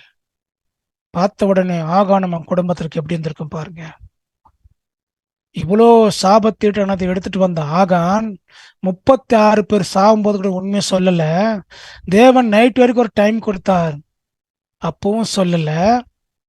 76,500 பேர் நிக்க வச்சு போது கூட யூதா கோத்திரத்துல அப்போ முன் வந்து சொல்லல. சீட்டு ஆகான் பேரில் விழுந்த பிறகுதான் இந்த ஆகான் என்ன பண்றாருன்னா எடுத்துட்டு வந்து வைக்கிறத நம்ம பாக்குறோம். உடனே என்ன சம்பவம் நடக்குது பாருங்க. யோசுவா 7ஆம் அதிகாரம் 24ஆம் வசனம். அப்பொழுது யோசுவாவும் இஸ்ரேல் எல்லோரும் கூட சேராகின் புத்திரனாகிய ஆகானையும் அந்த வெள்ளியையும் சால்வையையும் பொன் பாலத்தையும் அவன் குமாரரையும் குமாரத்திகளையும் அவன் மாடுகளையும் கழுதைகளையும் ஆடுகளையும் அவன் கூடாரத்தையும் அவனுக்குள்ள யாவையும் எடுத்து ஆகோர் பள்ளத்தாக்குக்கு கொண்டு போனார்கள். எல்லாரும் எங்க கொண்டு போனாங்களா, யோசுவா இஸ்ரவேல் புத்திரரோடு கூட யோசுவாம் போறாரு, இஸ்ரவேல் புத்திரரோடு கூட போறாரு. சேராகி புத்திரனாகிய ஆகானையும் அந்த வெள்ளியையும் அந்த சால்வையும் பொன் பாலத்தையும் அவன் குமாரரையும் குமார்த்தகளையும் அவன் ஆடு மாடுகளையும் கழுதைகளையும் ஆடுகளையும் அவன் கூடாரத்தையும் அவனுக்குள் யாவற்றையும் எடுத்து எங்க போனாங்களாம், ஆகோர் பள்ளத்தாக்கு போனாங்க. அவன் குடும்பமும் அவருடைய மனைவி அவன் பிள்ளைகள் ஆடு மாடுகள் எல்லாவற்றையும் எடுத்து எங்க போனாங்க சொன்னா ஆகோர் பள்ளத்தாக்குல போறதை நம்ம பார்க்கிறோம். அங்க என்ன சம்பவம் நடக்குதுன்னு சொன்னா வசனத்தை வாசிக்கலாம். யோசுவா 7ஆம் அதிகாரம் 25ஆம் வசனம். அங்கே யோசுவா, நீ எங்களை கலங்க பண்ணினதென்ன, இன்று கர்த்தர் உன்னை கலங்க பண்ணுவார் என்றான். ம். அப்பொழுது இஸ்ரவேல் எல்லோரும் அவன் மேல் கல்லெறிந்து அவைகளை அக்கினியில் சுட்டரித்து கற்களினால் மூடி என்ன பண்ணாருங்களா? ஆகோன் பள்ளத்தாக்கில் அவனை கொண்டு போய் ஆகோர் பள்ளத்தாக்கில் என்ன பண்றாங்களா? அவனை கொண்டு போயிட்டு நிக்க வச்சுட்டு அவனையும் அவன் குடும்பத்தார் சேர்ந்த அனைவரையும் நிக்க வச்சு யோசுவா சொல்றார், யோசுவா அவர்களை நோக்கி, நீங்கள் எங்களை கலங்கம் பண்ணினது என்ன? இன்று கர்த்தர் உன்னை என்ன பண்ணுவார்? கலங்கம் பண்ணுவார் என்றான். அப்போது இஸ்ரவேல் எல்லோரும் அவன் மேல் கல்லெறிந்து அவைகளை அக்கினில சுட்டெடுத்து ஒரு கல்லு மூடி என்ன பண்ணாங்களாம்? வச்சுட்டாங்க. குடும்பமே அவனுக்கு உண்டானது எல்லாமே என்ன ஆச்சான்? மரித்து போய்விட்டது. இப்போ இந்த ஒரு சம்பவத்தில் நம்ம பார்க்கும்போது ஆகான் செஞ்ச தவறை யோசுவா கிட்ட சொன்னார் இல்லையா? சொன்ன பிறகு தேவன் ஏன் இவரை மன்னிக்கவில்லை? ஏன் இந்த தண்டனையிலிருந்து தேவன் இவரை காப்பாற்றவில்லை? இரக்கமுள்ள தேவன், மகா தயவுள்ள தேவன், மன்னிக்கிற தேவன், மன்னிக்க பொருந்திய தேவன் ஏன் ஆகானை மன்னிக்கவில்லை? அவர் தான் யோசுவா கிட்ட சொல்லிட்டார் இல்லையா, நான் மறைச்சு வச்சது தப்புதான், பொண்ணும் வெள்ளியும் எல்லாம் என் கூடாரத்துக்கு மண்ணில் புதைச்சி வச்சிருக்கிறேன், வெள்ளி அதுக்கு அடியில் இருக்கிறது, நான் எல்லாத்தையும் உங்ககிட்ட கொடுத்துட்றேன், என்னை மன்னிச்சிருங்கன்னு சொல்லிட்டு யோசுவா கிட்ட மன்னிப்பு கேட்கும்போது அவர் மன்னிச்சிருக்கணுமா மன்னிச்சிருக்க கூடாதா? ஏன் மன்னிக்கவில்லை? தேவன் ஏன் இவரை சாகடிச்சாருன்னு சொல்லி பார்க்கும்போது எந்த ஒரு சம்பவத்தில் நம்ம பார்க்கறோம் இல்லையா, இங்க எகிப்திலிருந்து வரும்போது முற்பதாக்கள் எல்லாம் மறித்திருக்க அதுல பிள்ளைகள் பிறந்தாங்க இல்லையா, முற்பதாக்கள் யாரும் அவருடைய பிதாக்கள் யாரும் கானான் தேசத்துக்கு போக முடியாது. அவருடைய பிள்ளைகள் மாத்திரம்தான் எங்க போவாங்களாம்? கானான் தேசத்துக்கு போவாங்க. அந்த 40 வருஷமாக அந்த இடத்துல, அதான் வனாந்தரத்தில் இஸ்ரேல் மக்கள் இருக்கும்போது அந்த 40 வருஷத்துல இருக்கக்கூடிய ஒரு நபர் யாருன்னு சொன்னா இந்த ஆகான் இருந்திருக்கலாம். இந்த ஆகான் செங்கடலை 2ஆக பிறந்தது பார்த்திருக்கிறாரு. அடுத்தது பகலில மேக சம்பவம், இரவில அக்கினி சம்பவம் வந்ததும் பார்த்திருக்கிறாரு. வானத்துல காடைகளை வந்ததும் மன்னா வந்ததும் பார்த்திருக்கிறாரு. இஸ்ரேல் மக்கள் முறுமுறுத்த போது கூட தேவன் கொல்லி வாய்ந்த சர்பத்தை அவர்களுக்கு கடித்து அந்த கொல்லி வாய்ந்த சர்பத்தை ஒரு வெண்கலத்தின் மேல மாட்டி வைத்த உடனே இதுல செத்தவர்கள் யாரோ இந்த வெண்கல சர்பத்தின் மேல இருக்கிற அதை பார்த்தால் பிழைப்பார்கள் என்ற அற்புதத்தையும் ஆகான் பார்த்திருக்கிறாரு. தேவன் கானான் தேசத்துக்கு கொண்டு வரக்கூடிய விஷயத்தையும் பார்த்திருக்கிறாரு. எரிகோ பட்டணத்துல ஆகாப்பையும் குடும்பத்தையும் காப்பாற்றின தேவன் இவர் ஆகான் பார்த்திருக்கிறாரு. கரை புரண்டு வருகிற அந்த யோர்தான் நதியை கடந்து போகிறது ஆகான் பார்த்திருக்கிறாரு. எல்லாவிதம் அற்புதத்தை பார்த்த இந்த ஆகான் தேவன் எப்பேற்பட்டவர், எப்பேற்பட்ட பராக்கிரமத்தை செய்யக்கூடிய ஒரு வாய்ப்பை கண்ணார கண்டு பார்த்த இந்த ஆகான் தேவனிடத்திலேயே இப்பேற்பட்ட சாபத்தீட்டானதை மறைத்து வைத்தால் தேவன் மன்னிப்பாரா? தெரியாதவர்கள் தேவனை மன்னித்திருப்பார். இப்பேற்பட்ட அற்புதங்களை கண்ணார கண்ட ஆகானை தேவன் எப்படி மன்னிப்பார் என்று சொல்லி ஆகான் என்ன பண்றாருன்னா தேவன் சாகடிக்கிறது நம்ம பார்க்கிறோம். இதுதான் ஒரு சம்பவம். என்ன சம்பவத்தை சொல்லி பார்க்கும்போது கொஞ்சம் ரீகால் பண்ணிடலாம். இந்த தேவன் பார்க்கும்போது யோசுவாக்கு ஒரு கட்டளை கொடுக்கிறார். நீங்கள் யோர்தானை கடந்து கானான் தேசத்துக்கு போக வேண்டும் என்று சொன்னால் யோர்தானை கடக்கணும். 2வது எரிகோ பட்டணத்துடைய மதில்கள் என்ன பண்ணுமா, அதை இடிச்சு அதுக்கப்புறமா நீங்க யோர்தானை கடக்கணும். அந்த யோர்தானை கடக்கணும்ல, கானான் தேசத்துக்கு போகணும். 2 ப்ராசஸ் தேவன் கொடுக்கிறார். யோர்தானை கடக்கணும், அடுத்தது எரிகோ பட்டணம் விழுக்கணும், அடுத்தது அங்கே போகும்போது ஆயி பட்டணம் ஒரு சின்ன சம்பவம் நடக்குது. அது என்ன பண்றாங்கன்னா எல்லாத்தையும் கடந்து தான் நீங்க எங்க போகணுமா, கானான் தேசத்துக்கு போகணும். கானான் தேசத்துக்கு போறதுக்குள்ள நீங்கள் எரிகோ பட்டணத்துல வந்த சாபத்திட்டனது எதுவும் என்ன பண்ணக்கூடாது, எடுத்துட்டு வரக்கூடாது. அப்படி எடுத்துட்டு வந்தால் அது எடுத்துட்டு வந்த நபர் கண்டிப்பா என்ன பண்ணுமா, சாகடிச்சு அக்கினால் சுட்டெரிக்கணும் தேவன் கட்டளை கொடுத்திருக்கிறார். எந்த ஒரு சம்பவத்துல யார் பலியானார் என்று சொல்லி பார்க்கும்போது, யார் செத்தார் என்று சொல்லி பார்க்கும்போது, இப்பேற்பட்ட உடன்படிக்கை மீறி யார் மரித்தார் என்று சொல்லி பார்க்கும்போது ஆகானும் அவன் குடும்பமும். இது மூலியமா நம்மளுக்கு என்ன பாடம் என்றதை பார்க்கலாம். நமக்கு உண்டான வசனத்தை முன்பு எய்தவைகள் எல்லாம் நமக்கு போதனையா இருக்கிறது. அன்று இஸ்ரேலுக்கு தேவன் என்ன கட்டளை கொடுத்தாரோ, இன்று ஆவிக்குரிய இஸ்ரேல் ஜனங்களுக்கு தேவன் என்ன பண்றாருன்னா ஒரு கட்டளை கொடுத்திருக்கிறார். யோசுவா 7:1 வாசிக்கலாம். இஸ்ரவேல் புத்திரர் சாபத்தீடானதிலே துரோகம் பண்ணினார்கள். எப்படியெனில் யூதா கோத்திரத்து சேராகுடைய குமாரனாகிய சப்தியின் மகன் கர்மீக்கு பிறந்த ஆகான் என்பவன் சாபத்தீடானதிலே சிலதை எடுத்துக்கொண்டான். ஆகையால் இஸ்ரவேல் புத்திரர் மேல் கர்த்தருடைய கோபம் மூண்டது. அப்போ தேவன் ஒரு உடன்படிக்கை கொடுக்கிறார். இன்றைக்கும் தேவன் நமக்கு ஒரு உடன்படிக்கை கொடுத்திருக்கிறார். இப்பேற்பட்ட ஆவிக்குரிய இஸ்ரேல் ஜனங்கள் மத்தியில் நாமும் ஒவ்வொரு ஆகான போல இருக்கிறோம். தேவன் கொடுத்த அந்த கட்டளை, கானான் தேசத்துக்கு நம்ம போகக்கூடியவர்களாக இருந்தால் பல தடைகளை தாண்டி நம்ம கானான் தேசத்துக்கு போகணும். எரிகோ பட்டணத்துக்கு வரும்போது அந்த எரிகோ பட்டணம் மதில் செவர விழுவதென்று சொன்னால் அது சாதாரணமான விஷயம் கிடையாது. 7ஆம் கால சபை காலகட்டத்தில் நம்ம வாழ்ந்திருக்கிறோம்.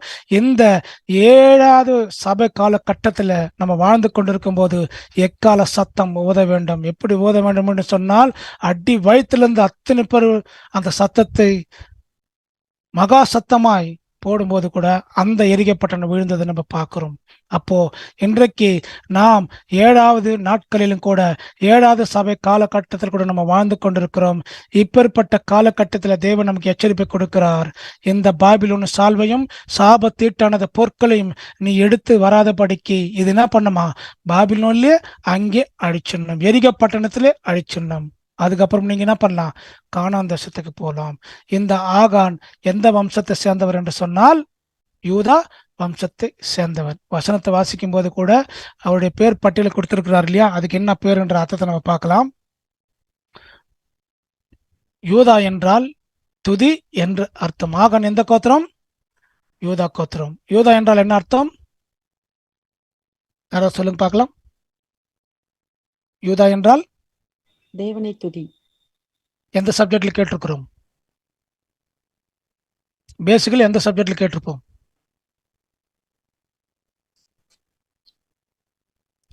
யூதா என்றால் துதி என்ற அர்த்தம் என்ற வார்த்தை பேசிக்கலி எந்த சப்ஜெக்ட்ல கேட்டிருப்போம்? மறந்துட்டீங்களா? எந்த சப்ஜெக்ட் தெரியுங்களா?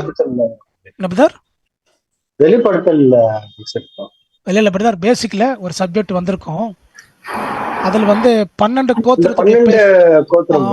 அதைத்தான் கேட்டேன். 12 கோத்திரத்துக்கு ரூபன் என்ன அர்த்தம் தெரியுங்க இல்லையா? சிமியோன் ஒவ்வொரு பேர் வருது இல்லையா? அப்ப அந்த பேருக்கு உண்டான அர்த்தம் யூதா என்றால் துதி என்று அர்த்தம். சரிங்களா? இந்த பாடம் நமக்கு என்று சொன்னால் நாம் எந்த கோத்திரத்தை சேர்ந்தவர்கள்? யூதா கோத்திரத்தை சேர்ந்தவர்கள். ஏன்னு சொன்னா கிறிஸ்துக்கள் ஞானஸ்நானம் பெற்றவர்கள் எத்தனை பேர்களோ அத்தனை பேர்கள் யாருடைய சந்ததிகள்? ஆபிரகாம் சந்ததி. ஆபிரகாம் எந்த கோத்திரம்? யூதா கோத்திரம். இயேசு கிறிஸ்து எந்த கோத்திரம்? யூதா கோத்திரம். நாம் அனைவரும் இந்த யூதா கோத்திரத்தை சேர்ந்தவர்கள். ஆண்டவராகிய இயேசு கிறிஸ்து யூதா கோத்திரத்தில் வந்தவர். நாமும் யூதா கோத்திரத்தினால் செலக்ஷன் பண்ணப்பட்டவர்கள். ஆண்டவராகிய இயேசு கிறிஸ்துவும் நாமும் 2 பேரும் சேர்ந்து தான் தேவனை துதிக்க போறோம். எப்போ 1000 வருட அரசாட்சி முடிஞ்ச பிறகு தேவனுடைய ராஜ்யத்தில் என்ன பண்ண போறோமா, துதிக்க போறோம். அடுத்தது சேரா என்றால் என்ன அர்த்தம் சொன்னா விடியல் என்ற அர்த்தம். சப்தி என்றால் தேவனுடைய ஈவு என்ற அர்த்தம். ஆகான் என்றால் கலங்கக்காரன் என்ற அர்த்தம். இந்த ஆகானுடைய குடும்பத்துல அவங்க அப்பா பேரு, அவங்களுடைய தாத்தா பேரு, அவங்களுடைய வம்சத்து பேர் குறிப்பிட்டிருக்கிறதுனால இந்த வம்சத்துல அவர்கள் வந்தது போல நாமும் இந்த வம்சத்தில் வந்திருக்கிறோம். யூதா என்றால் துதி என்ற அர்த்தம். சேரா என்றால் விடியல் என்ற அர்த்தம். விடியல் நமக்கும் பொருந்தும்.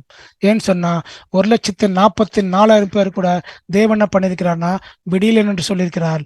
அது எங்க வாசிக்கலாம் அப்படி சொல்லி பார்க்கும்போது வெளிப்படுத்தல் 2:22 வசனத்தை குறிச்சிங்க. இயேசு கிறிஸ்து கூட விடிவெளி என்று பெயர் இருக்குது. அது வெளிப்படுத்தல் 22:16. இந்த வசனத்தை நம்ம பார்க்கும்போது இந்த பெயருக்கு உண்டான அர்த்தம் நாம் பார்த்தோம் இல்லையா? அடுத்தது ஆகான் எப்படி அந்த கூடாரத்துல மறைச்சு வச்சாரோ அதே போல நமக்கும் ஒரு கூடாரம் உண்டு. அந்த கூடாரத்தில் நம்ம என்னென்ன மறைச்சு வச்சிருக்கிறோம் என்று நம்ம பார்க்கலாம். வசனத்தை வாசிக்கலாம். 2 கொரிந்தியர் 5:1 வசனம். பூமிக்குரிய கூடாரமாகிய நம்முடைய வீடு அழிந்து போனாலும் தேவனால் கட்டப்பட்ட கைவேலை இல்லாத நித்திய வீடு பரலோகத்தில் நமக்கு உண்டென்று அறிந்திருக்கிறோம். அப்போ பூமிக்குரிய கூடாரம் நமக்கு உண்டு. அந்த கூடாரத்தில் நம்ம என்னென்ன மறைச்சு வச்சிருப்போம்? அந்த கூடாரம் வேற எதுவும் கிடையாதுங்க, நாம தான் அந்த கூடாரம். அந்த கூடாரத்தில் நம்ம என்ன மறைச்சு வச்சிருக்கோம் தெரியுங்களா? ஆகான் எப்படி மறைச்சு வச்சாரோ நமக்கு பாடம் சொல்லும் போது, ஆகானு போல நாமும் இந்த பூமிக்குரிய கூடாரத்துல என்ன திரும்ப மறைச்சு வச்சிருக்கிறோம்? ஆகான் எப்படி இச்சித்தாரோ பாபிலோன் சால்வை, அதே போல நாமும் கூட பாபிலோன் சால்வை என்ன பண்ணிருக்கிறோம்? மறைச்சு வச்சிருக்கிறோம். எதுல? எந்த ஒரு கூடாரத்துல. அந்த பாபிலோன் சால்வன்றது நம்ம கொஞ்சம் பின்னாடி பார்க்கலாம். என்னென்ன மறைச்சு வைத்திருக்குன்னு தெரியுங்களா? துணிகரம் என்ற சால்வை மறைச்சு வச்சிருக்கிறோம். சுயநலம் என்ற பாபிலோன் சால்வை மறைச்சு வச்சிருக்கிறோம். பெருமை என்ற பாபிலோன் சால்வை மறைச்சு வச்சிருக்கிறோம். புறங்குறுதலே பாபிலோன் என்ற சால்வை மறைச்சு வச்சிருக்கிறோம். அகங்கார் என்ற பாபிலோன் சால்வை மறைச்சு வச்சிருக்கிறோம். மறுமறுப்பு என்ற பாபிலோன் சால்வை மறைச்சு வச்சிருக்கிறோம். புறங்குறுதல் என்ற பாபிலோன் சால்வை மறைச்சு வச்சிருக்கிறோம். கோபம் என்ற பாபிலோன் சால்வை மறைச்சு வச்சிருக்கிறோம். வைராக்கியம் என்ற பாபிலோன் சால்வை மறைச்சு வச்சிருக்கிறோம். ஒருத்தர் மேல் விரோதத்தையும் ஒருத்தர் மேல் வைராக்கியத்தையும் எல்லா விதமான பாபிலோன் சால்வை மறைச்சு வச்சிருக்கிறோம். இப்படிப்பட்ட பாபிலோன் சால்வை மறைச்சு வச்ச அந்த ஆகானுக்கு எப்படி தண்டனை நேரிட்டதோ அதே போல இப்படிப்பட்ட பாபிலோன் சால்வை நாம் மறைச்சு வச்சிருப்போம் என்று சொன்னால், இந்த கூடாரத்தில் மறைச்சு வச்சிருப்போம் என்று சொன்னால், அதை அறிக்கை செய்து விட்டு விடாதபடிக்கு இன்னும் மறைச்சு வச்சிருப்போம் என்று சொன்னால், சத்தியத்தை கேட்டு இன்னும் தேவனிடத்தில் அதை அறிக்கை செய்து விட்டு விடாதபடிக்கு மறைச்சு வைத்திருப்போம் என்று சொன்னால், இந்த கூடாரத்துக்கு என்ன திரும்ப நேரிடும்? அங்கே ஆகானுக்கு எப்படி ஒரு பொல்லாப்பு நேரிட்டதோ, ஒரு தண்டனை நேரிட்டதோ, அதே போல நமக்கும் ஒரு தண்டனையும் ஒரு பொல்லாப்பும் நமக்கு வரும். எதுக்கு? இந்த கூடாரத்துக்கு. வசனத்தை வாசிக்கலாம். சங்கீதம் 91 10 ஆகையால் பொல்லாப்பு உனக்கு நேரிடாது, வாதை உன் கூடாரத்தை அணுகாது. எப்படி பொல்லாப்பு நேரிடாது தெரியுங்களா? ஆகான் எப்படி மறைச்சு வச்சு தேவனிடத்தில் அறிக்கை பண்ணலையோ அதே போல நாமும் இப்படிப்பட்ட காரியங்களை மறைச்சு வைத்து அதை அறிக்கை செய்து விடவில்லை என்று சொன்னால், பொல்லாப்பு உனக்கு நேரிடும், வாதை உன் கூடாரத்தை அணுகிடும். அதை மறைச்சு வச்சிருப்போம். தேவனத்தில் அறிக்கை செய்து விட்டுவிட்டால் பொல்லாப்பு உனக்கு நேரிடாது, வாதை உன் கூடாரத்தை அணுகாது. கொலோசியர் 3 வசனம் சொல்றார் பாருங்க. இப்பொழுதோ கோபமும் மூர்க்கமும் பொறாமையும் உங்கள் வாயில் பிறக்கலாகாத தூஷணமும் வம்பு வார்த்தைகளும் ஆகிய இவைகளை எல்லாம் விட்டுவிடுங்கள். இது எல்லாம் நம்ம என்ன பண்ணிருக்கோம் தெரியுங்களா? பாபிலோன் தான் நம்ம கொண்டு வந்திருக்கிறோம். இப்போ சத்தியத்தை கேட்டவர்கள், சத்தியத்தை கேட்டு கொண்டிருக்கிறவர்கள், பேசிக்கல் அநேக சத்தியங்களை கேட்டுவிட்டு தேவனிடத்துல உடன்படிக்கை செய்ய ஆயத்தமா இருக்கிறவர்கள், ஆயத்தமா இருந்தவர்கள், தேவனுடைய உடன்படிக்கை செய்துவிட்டு தேவனுடைய சத்தியத்தை கேட்டவர்கள் எதை கொண்டு வந்திருக்கோம் தெரியுங்களா? பாபிலோனுடைய அந்த தவறான உபதேசத்திலிருந்து நாம் தேவன் நம்மை அறிந்து கொண்டு முழுமையான சத்தியத்தை தெரிந்து கொண்டு அது பாபிலோன்ல விட்டு விட்டு அதை எரிச்சு விட்டு வராம அதுல இருக்கிற பொருட்களை பாபிலோன் சால்வை நம்ம என்ன பண்ணிருக்கிறோம்? எடுத்துட்டு சத்தியத்துக்குள்ள வந்திருக்கிறோம். இங்க வந்ததுனால தான் அதை விட்டு விட்டு வராதபடிக்கு இது என்ன பண்றோமா, அங்கிருந்து பெயர் சபையில இருந்து நம்ம கொஞ்சம் எடுத்துட்டு பாக்கெட்லயே போட்டு நாங்க வந்திருக்கிறோம். இங்க வந்ததுனால தான் தேவன் சொல்றாரு பாருங்க, இப்போது கோபமும் மூர்க்கமும் பொறாமையும் உங்க வாயிலிருந்து பிறக்கலாகாது, தூஷணமும் வம்பு வார்த்தைகள் இவைகளெல்லாம் விட்டு விடுங்கள். ஏன்னு சொன்னா, ஒவ்வொருவருக்கு ஒரு பொய் சொல்லாதீர்கள், பழைய மனுஷனையும் செய்கைகள் என்ன பண்ணுமா, கலைத்து போற்றுங்கள்.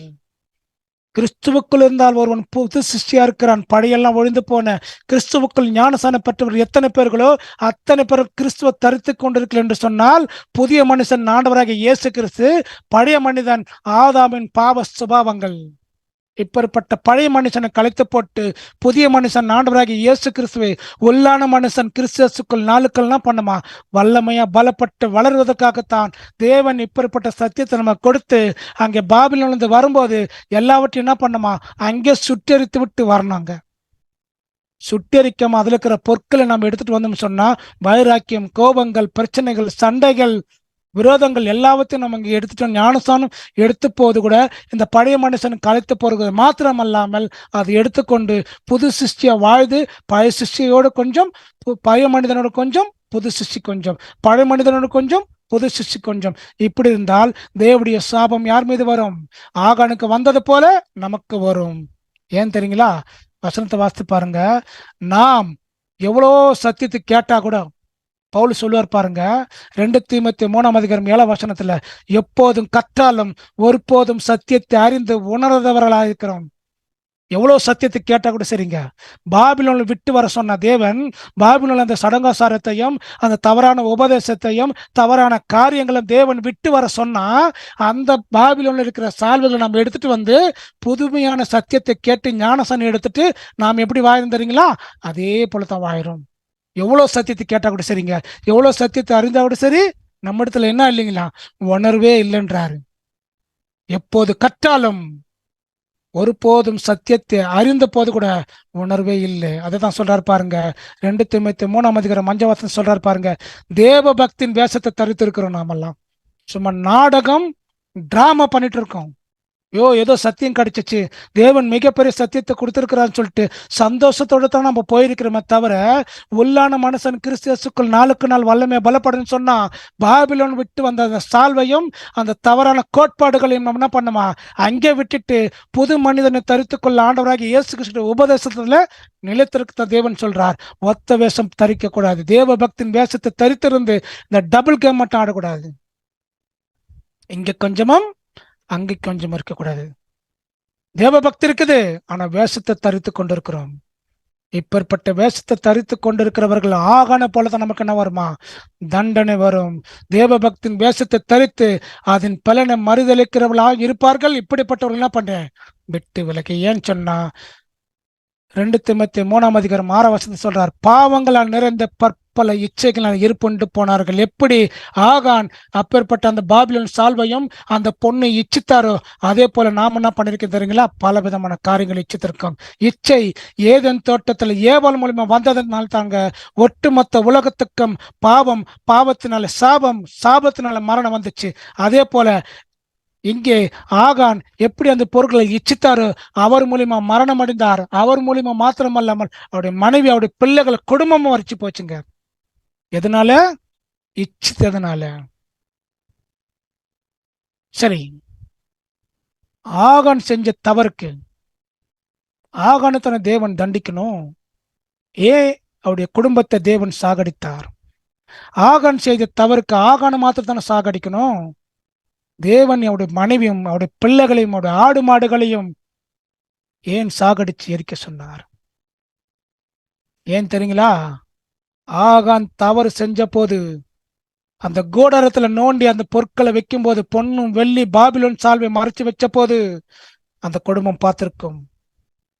அந்த அட்லீஸ்ட் அந்த குடும்பமாவது யோசுவா கிட்ட போய் சொல்லியிருக்கணும், யோசுவா, என்னுடைய கணவர், என்னுடைய அப்பா, என்னுடைய தம்பி, என்னுடைய மாமா இப்படிப்பட்ட ஆகான் இப்படிப்பட்ட காரியத்தை செய்தார் சொல்லிட்டு அந்த குடும்பத்துல யாராவது ஒருத்தர் போய் யோசுவா கிட்ட சொல்லியிருந்தால் ஆகானம் தப்பிச்சிருப்பார், அந்த குடும்பம் தப்பிச்சிருப்போம். இப்படிப்பட்ட பாவ காரியத்தை ஆகானம் செய்யும் போது கூட அந்த குடும்பம் பார்த்துட்டு அமைதியா தான் இருந்துச்சு. அதுக்காகத்தான் தேவன் சொன்னார், ஆகானம் மாத்திரமல்ல, அவன் சேர்ந்த அந்த பாவத்துக்கு உடன்பட்ட அவனும் அவன் குடும்பமும் அவன் சேர்ந்த எல்லாருமே சாகடிக்கணும். இதைத்தான் லேவி ராகமத்துல ஒரு தீர்க்கதரிசன வார்த்தை சொல்வார் பாருங்க. லேவி ராகமம் 24:14 தூசித்தவனை பாளையத்துக்கு புறம்பே கொண்டு போ, கேட்டவர்கள் எல்லோரும் தங்கள் கைகளை அவன் தலையின் மேல் வைப்பார்களாக, பின்பு சபையார் எல்லோரும் அவனை கல்லறிய கடவர்கள். இப்பேற்பட்ட தூசமான காரியம் செய்கிறவன் உடந்தையாக இருக்கிறவர்கள் என்ன பண்ணமா? கல்லிருந்து சாகடிக்கணும். தேவன் கொடுத்த கட்டளை. பழைய ஏற்பாடு காலத்துல, புதிய ஏற்பாடு காலத்துல தேவன் நமக்கு பழைய ஏற்பாடு காலத்துல தவறு செய்தால் உடனே தண்டனை. புதிய ஏற்பாடு காலத்துல நாம் தவறு செய்தால் நமக்கு உடனே தண்டனை இல்லைங்க, மன்னிப்பு. ஏன்னு சொன்னா பிதாவினிடத்தில் இயேசு கிறிஸ்துவ ரத்தம் பரிந்து பேசிக் கொண்டிருக்கிறது. அதனால்தான் நம்ம துணிகரமா பாவம் செஞ்சுக்கிட்டே இருக்கிறோம். கலாத்தியர் 5:16 சொல்றார் பாருங்க, பின்னும் நான் சொல்லுகிறது என்னவென்றால், ஆவிக்கேற்றபடி நடந்து கொள்ளுங்கள், அப்பொழுது மாம்ச இச்சையை நிறைவேற்றாதிருப்பீர்கள். நமக்கு 2 விஷயங்களும் அனுதினமும் போர் செஞ்சுக்கிட்டே இருக்குதுங்க. ஒன்னு ஆவி, இன்னொன்னு மாம்சம். ஆவிக்கேற்ற ஆவி சொல்லுமா இந்த காரியத்தை செய்யாது அப்படின்னு சொல்லிட்டு, மாம்சம் சொல்லுமா செஞ்சுதான் பார்க்கலாமேன்னு. ஒன்று என்ன பண்ணுதுங்களாம்? ஆவி மாம்சத்துக்கு விரோதமாம், மாம்சம் ஆவிக்கு விரோதமாய் இச்சிக்கிறது. நீங்கள் செய்ய வேண்டும் என்று இருக்கிறவர்கள் செய்யாதபடிக்கு இவைகள் ஒன்று கொண்டு விரோதமா இருக்குது. 2 தாங்க நம்ம கிட்ட இருக்குது. பழைய மனுஷன் நம்ம கிட்ட இருக்குது, புதிய மனுஷனும் நம்ம கிட்ட இருக்கிறாங்க. வசனத்தை பவுல் சொல்றார் பாருங்க, கலாத்தியர் 5:17. மாம்சம் ஆவிக்கு விரோதமாகவும் ஆவி மாம்சத்துக்கு விரோதமாகவும் இச்சிக்கிறது. நீங்கள் செய்ய வேண்டும் என்றிருக்கிறவைகளை செய்யாத படிக்கு இவைகள் ஒன்றுக்கொன்று விரோதமாயிருக்கிறது. நீங்களே செக் பண்ணி பாருங்க. ஆவி இந்த வேலை செய்யக்கூடாது, தேவனுக்கு பிரியமில்லை என்று சொல்லுமா. மாம்சம் இந்த வேலையை செய்யலாம் அப்படின்னு சொல்லுமா. தேவனுக்கு விருப்பமில்லாத காரியத்தை செய்யக்கூடாதுன்னு ஆவி சொல்லுமா. மாம்சம் செஞ்சுதான் பார்க்கலாமே என்று சொல்லுமா. தேவனுக்கு இந்த பொருளை எடுத்தால் தேவனுக்கு பிடிக்காது என்று சொல்லுமா. மாம்சம் எடுத்துத்தான் பாரு என்று சொல்லுமா. தேவன் இந்த காரியங்கள் அருவருக்கிறார், அதை செய்யக்கூடாது என்றது ஆவி சொல்லுமா. ஆனா மாம்சம் செஞ்சுதான் பார்க்கலாம் என்று சொல்லுமா. மாம்சம் ஆவிக்கு விரோதமா இருக்கிறது, ஆவி மாம்சத்துக்கு விரோதமா இச்சிக்கிறது. நீங்கள் செய்ய வேண்டும் என்று இருக்கிறவர்களை செய்யாதபடிக்கு இவைகள் ஒன்றுக்கொண்டு விரோதமா இருக்கிறது. ரெண்டு மட்டும் இருக்கக்கூடாதுங்க. ஒன்னு பழைய மனுஷன் இருக்கணும், ஒன்னு புதிய மனுஷன் இருக்கணும். ஏன்னு சொன்னா எங்க கூடாரத்துல, ஆகானுடைய கூடாரத்துல எப்படி தேவன் அங்க ஜட்ஜ்மெண்ட் கொடுத்தாரோ, இன்று பூமிக்குரிய கூடாரத்துல நம்ம வாழிக்கொண்டிருக்க இந்த கூடாரம், இந்த வீட்டில யாரு வாசம் பண்ணணும் தெரியுங்களா? தேவன் வாசம் பண்ணணும். இந்த வீட்டுக்கு தேவன் என்ன பண்ணுவாருங்களா? இப்பேற்பட்ட பாவமான காரியங்கள் ஆகான் செய்தது போல நாம் செய்திருப்போமாகில் ஆகானுக்கு எப்படி ஜட்ஜ்மெண்ட் வந்ததோ அதே போல ஆவிக்குரிய சிறுலாகிய நாம் உடன்படிக்கை செய்த நமக்கு எப்படி ஜட்ஜ்மெண்ட் வருது பாருங்க. 1:4 நியாய தீர்ப்பு தேவனுடைய வீட்டிலே துவங்கி இருக்கும் காலமாய் இருக்கிறது. முந்தி நம்மிடத்திலே அது துவக்கினால் தேவனுடைய சுவிசேஷத்திற்கு கீழ்ப்படியாதவர்களின் முடிவு என்னமாயிருக்கும். அப்போ பூமிக்குரிய கூடாரமாகிய இந்த வீடு தேவனுடைய வீடு, நாம தான். நியாய தீர்ப்பு யாருக்கு வரும்? நமக்குத்தான் வரும். சொல்றாரு பாருங்க, நியாய தீர்ப்பு தேவனுடைய வீட்டில் துவங்க காலமா இருக்கிறது. ஃபர்ஸ்ட் நம்மிடத்தில் துவங்குது. தேவனுடைய சுவிசேஷத்துக்கு கீழ்ப்படிதல் முடிவு என்னமா இருக்குமோ எப்படி இருக்கும் தெரியுங்களா? அது இன்று தேவனுடைய சத்தியத்தை நம்ம கீழ்ப்படிந்திருக்கிறோம், சத்தியத்துக்கு நம்ம உடன்படிக்கை செய்திருக்கிறோம். இப்பேற்பட்ட உடன்படிக்கை செய்து தேவனுடைய சுவிசேஷத்துக்கு கீழ்ப்படியவில்லை என்று சொன்னால் முடிவு எப்படி இருக்கும் பாருங்க. ஜட்ஜ்மெண்ட் யாருக்கு தெரியுங்களா? நியாய தீர்ப்பு தேவனுடைய வீட்டில் துவங்க காலமா இருக்கிறது. நமக்குத்தான் முதல் நியாய தீர்ப்பு. இப்பேற்பட்ட ஒரு குறைவான காரியத்துல நாம் எந்தெந்த கிரியைகளில் நம்ம குறைவா இருக்கிறோம், எப்படிப்பட்ட அன்புகள் குறைவா இருக்கிறோம், எப்படிப்பட்ட பாவம் செய்து தேவனிடத்தில் நாம் நெருங்க முடியாதபடிக்கு நாம் தள்ளிவிடப்பட்டிருக்கிறோம், என்ன காரியத்தை நாம் செய்திருக்கிறோம். தேவன் நமக்கு ஏன் இப்படிப்பட்ட ஒரு சத்தியம் கொடுத்த பொழுது கூட தேவனிடத்தில் பரிசுத்தம் நம்மிடத்தில் செயல்படாமல் இருக்கிறது. நம்ம செய்யக்கூடிய பாவம் என்ன, தவறுகள் என்ன? ஏதாவது பாபிலோன் எடுத்துட்டு வந்தோமா, எடுத்துட்டு வந்து நான் இப்ப கூட நம்ம அதிலே செயல்பட்டு கொண்டிருக்கிறோமா அப்படின்னு சொல்லிட்டு சிந்திப்போம் என்று சொன்னால் நிச்சயமாக தேவனிடத்தில் மன்னிப்பு உண்டு. தேவன் சொல்றார் பாருங்க, வெளிப்படுத்தல் 3:2 வாசிக்கலாம். நீ விழித்துக் கொண்டிரு, சாகிறதற்கேதுவாய் இருக்கிறவைகளை ஸ்திரப்படுத்து, உன் கிரியைகள் தேவனுக்கு முன் நிறைவுள்ளவைகளாக நான் காணவில்லை. சொல்றாரு பாருங்க, நீ என்ன கிரியைகள் செய்தாலும் உன் கிரியைகள் பர்ஃபெக்டா இல்லைன்றாரு. உன் கிரியைகள் தேவனுக்கு முன்பாக நிறைவுள்ளதா, அதாவது முழுமையாக நான் பார்க்கலன்னு தேவன் சொல்றார். நீ விழித்துக் கொண்டிரு, தூங்கி நிற்காத, சாவுக்கேதானவைகளை ஸ்திரப்படுத்து, ஒழுங்குப்படுத்து. உன் கிரியைகளை தேவனுக்கு முன்பதாக எந்த காரியங்கள் செய்து, ஜபமாக இருக்கட்டும், சத்தியம் கேட்கிறதா இருக்கட்டும், வேதம் வாசிக்கிறதா இருக்கட்டும், உதவி செய்கிறதா இருக்கட்டும், மற்றவர்கள் அன்பு செய்கிறதா இருக்கட்டும், எந்த காரியங்களாக இருக்கட்டும், தேவனுக்கு முன்பதாக செய்யப்படுகிற கிரியைகள் அது தேவனுக்கு முன்பதாக பர்ஃபெக்டா இருக்கணுமா.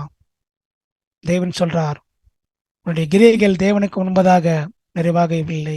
ஏன் சொன்னா தேவன் முழுமையாக எதிர்பார்க்கக்கூடிய தேவன். ஏன்னா உன் முழு இருதயத்தோடும், உன் முழு ஆத்மாவோடும், உன் முழு பலத்தோடும் தேவனிடத்தில் அன்புக்கு ஒரு அரையக்குறை எதுவுமே செய்யாத, அரையக்குரிய பலிகளை தேவன் விரும்புகிறதில்லை, அரையக்குரிய தியாகங்கள் தேவன் விரும்புகிறதில்லை. எது செய்தாலும் முழுமையாக தேவனுக்கு செலுத்து. அதுதான் அங்க சொல்றார், உன் கிரியைகள் குறைவாக இருக்கிறது, அது நிறைவாக நான் காணவில்லை அப்படின்னு தேவன் சொல்றார். இப்போ இந்த பாபிலோனுடைய சால்வை பத்தி பார்த்துட்டு ஒரு 2 வசனத்தை வாசித்து நம்ம முடிச்சிடலாம். இந்த பாபிலோனுடைய சால்வை பாபிலோனிலிருந்து எரிகோ பட்டணத்துக்கு எப்படி வந்ததுன்னு சொல்லி பார்க்கும்போது, இந்த பாபிலோன் சால்வை ரொம்ப அழகாக உயர்ந்த ஒரு நூல் நெய்யப்படுவாங்க. இது எரிகோவில் இருந்திருக்கு இந்த சால்வை பாபிலோனில் தயாராகி பாபிலோன்ல என்ன பண்ணுவாங்கன்னா, அந்த துணிகள் விலை உயர்ந்த பொருட்கள் என்ன பண்ணுவாங்க, பாபிலோன் தயார் பண்ணுவாங்க. இந்த பாபிலோனுடைய சால்வை பார்த்த உடனே அந்த ஒரு பொருளை மிக மிக கவரக்கூடிய ஒரு பொருளா இருக்காது. அதை பார்த்தா அந்த சால்வை உடனே வாங்கிடணும். இப்போ நம்ம நிறைய ஜவுளி கடைக்கு போவோம், நிறைய இடத்துல போகும்போது கூட ஒரு அழகான ஒரு துணி இருந்துச்சுன்னா அந்த துணி மேல பெண்களுடைய கண்ணுகள் பட அந்த துணி அதை அடையணும்னு சொல்லிட்டு என்ன பண்ணுவாங்கன்னா வாங்கி செல்லுவாங்க. ஏன்னு சொன்னா அது அழகு என்பது அது இச்சிக்கக்கூடிய பொருளா இருக்குது. அதே போலதான் இந்த பாபிலோன் சால்வை அந்த பாபிலோன்ல இருக்கும்போது, எரிகோ பட்டணத்தில் இருக்கும்போது ஆகா என்ன பண்ணார்னா இந்த சால்வை எடுத்துட்டு வந்துட்டார். இதை பார்க்கும்போது மிக மிக மனதை கவரும் விதமாக பல வண்ணங்களினால கொண்டு தயாரிக்கப்பட்ட இந்த பாபிலோன் சால்வை. இந்த பாபிலோன் சால்வைக்கு இன்னொரு பேர் ஒண்ணு இருக்குது. என்ன பேர் தெரியுங்களா? ரத்த சால்வை. இந்த பாபிலோன் சால்வை எரிகோ பட்டணத்திலிருந்து எடுத்துட்டு வந்தது நிமித்தமாகத்தான் 36 பேர் செத்துருக்குறாங்க. வாஸ்தவம் இல்லையா? நம்ம எத்தனை பேர் செத்துருக்காங்க? 36 பேர் செத்துருக்குறாங்க. 36 பேர் கொண்ட இரத்த சால்வை தான் இந்த பாபிலோன் சால்வை. சாத்தான் பாருங்க, இந்த பாபிலோன் சால்வை மிகவும் கவர்ச்சி உள்ளதா இருக்கிறதுன்னு சொல்லிட்டு இந்த பாபிலோன் எரிகோவுக்கு அதை டிரான்ஸ்பர் பண்ணியிருக்கிறான் பாருங்க. அந்த சால்வை கண்டிப்பா எப்படியாவது இஸ்ரேல் மக்கள் கொண்டு போவாங்க எரிகோ பட்டணத்திலிருந்து. அது மூலியமா இஸ்ரேல் மக்களுக்கு தேவனுடைய தண்டனை கண்டிப்பா வரும்ன்றது சாத்தானுக்கு நல்லாவே தெரியும். அதே போலத்தான் நம்முடைய வாழ்க்கையில கூட இந்த பாபிலோன் சால்வை என்ன பண்ணிருக்கிறோம்? ஆகான போல்வே இந்த பாபிலோன் சால்வை நம்ம எடுத்துட்டு வந்திருக்கிறோம். இப்பேற்பட்ட சால்வை உடத்தில் காணப்படுமோ ஆகில் வைத்திருப்பீங்க என்று சொன்னால் அது என்ன பண்ண தெரியுங்களா? அதை அறிக்கை செய்து தேவனிடத்தில் விட்டு விடணும். ஆகான் எப்படி அந்த பாபிலோன் சால்வையும் அந்த பொன்னையும் வெள்ளியும் தேவனுடைய உடன்படிக்கை மீறி அதை எடுத்துட்டு வந்து இஸ்ரேல் மக்களுக்கு மிகப்பெரிய தோல்வியை கொடுத்தாரு, அதன் நிமித்தமாக மிகப்பெரிய தண்டனை அவரும் அவர் குடும்பம் அடைந்தார்களோ, அதே போல ஆவிக்குரிய இஸ்ரவேலாகிய நாம் இந்த பாடங்கள் நமக்கு மிக மிக பொருந்ததா இருக்குது. பாபிலோன் சால்வை மறைத்து வைத்திருப்பீங்க என்று சொன்னால் ஆகான் அறிக்கை செய்து விட்டுவிடல, கண்டுபிடிச்ச பிறகுதான் அறிக்கை செய்தார். நாமும் தேவன் வந்த பிறகு கேட்ட பிறகு நாம் அறிக்கை செய்து விட்டு விடாதபடிக்கு அனுதினமும் செய்யக்கூடிய பாவங்களை தேவனத்தில் நம்ம என்ன பண்ணோமா மறைக்காமல் சொல்ல வேண்டும். இதைத்தான் சொல்ற நீதிமொழிகள் 28ஆம் அதிகாரம் 13ஆம் வசனம். தன் பாவங்களை மறைக்கிறவன் வாழ்வடைய மாட்டான், அவைகளை அறிக்கை செய்து விட்டுகிறவனோ இரக்கம் பெறுவான். ஆகான் பாவத்தை மறைச்சார், வாழ்வடில. நமக்கு சொல்றார், தன் பாவங்களை மறைக்கிறவன் வாழ்வடைய மாட்டான், அறிக்கை செய்துன்னு சொன்னா விட்டு விடுவோம், இரக்கம் கடிச்சிடும். அதை அறிக்கை செய்து விட்டு விடுகிறவனோ தேவனிடத்தில் இரக்கம் பெறுவான். ஏன் தேவன் இரக்கம் பெறுவான் என்று சொன்னால், நாம் நம்முடைய பாவங்களை அறிக்கை செய்து விட்டுவிட்டால், வசனத்தை வாசிக்கலாம். 1 யோவான் 9ஆம் அதிகாரம் 9ஆம் வசனம். நம்முடைய பாவங்களை நாம் அறிக்கையிட்டால் பாவங்களை நமக்கு மன்னித்து எல்லா அநியாயத்தையும் நீக்கி நம்மை சுத்திகரிப்பதற்கு அவர் உண்மையும் நீதியும் உள்ளவராயிருக்கிறார். எல்லா விதமான பாவங்களையும் எல்லா விதமான மறைச்சு வைத்திருக்கிற எல்லா விதமான பாவங்களை அறிக்கை செய்து விட்டால் பாவங்களை நமக்கு மன்னித்து எல்லா அநியாயத்தை நீக்கி நம்மை இயேசு கிறிஸ்துவின் ரத்தத்தினால் சுத்திகரித்து உண்மையும் நீதி உள்ளவராக இருக்க பிதாவிடத்தில் நமது ஆண்டவராகிய இயேசு கிறிஸ்து என்ன பண்றாருன்னா பரிந்து பேசுகிறார். கடைசியாக அந்த வசனத்தை வாசித்து முடிச்சிடலாம். 1 யோவான் 2ஆம் அதிகாரம் 1ஆம் வசனம்.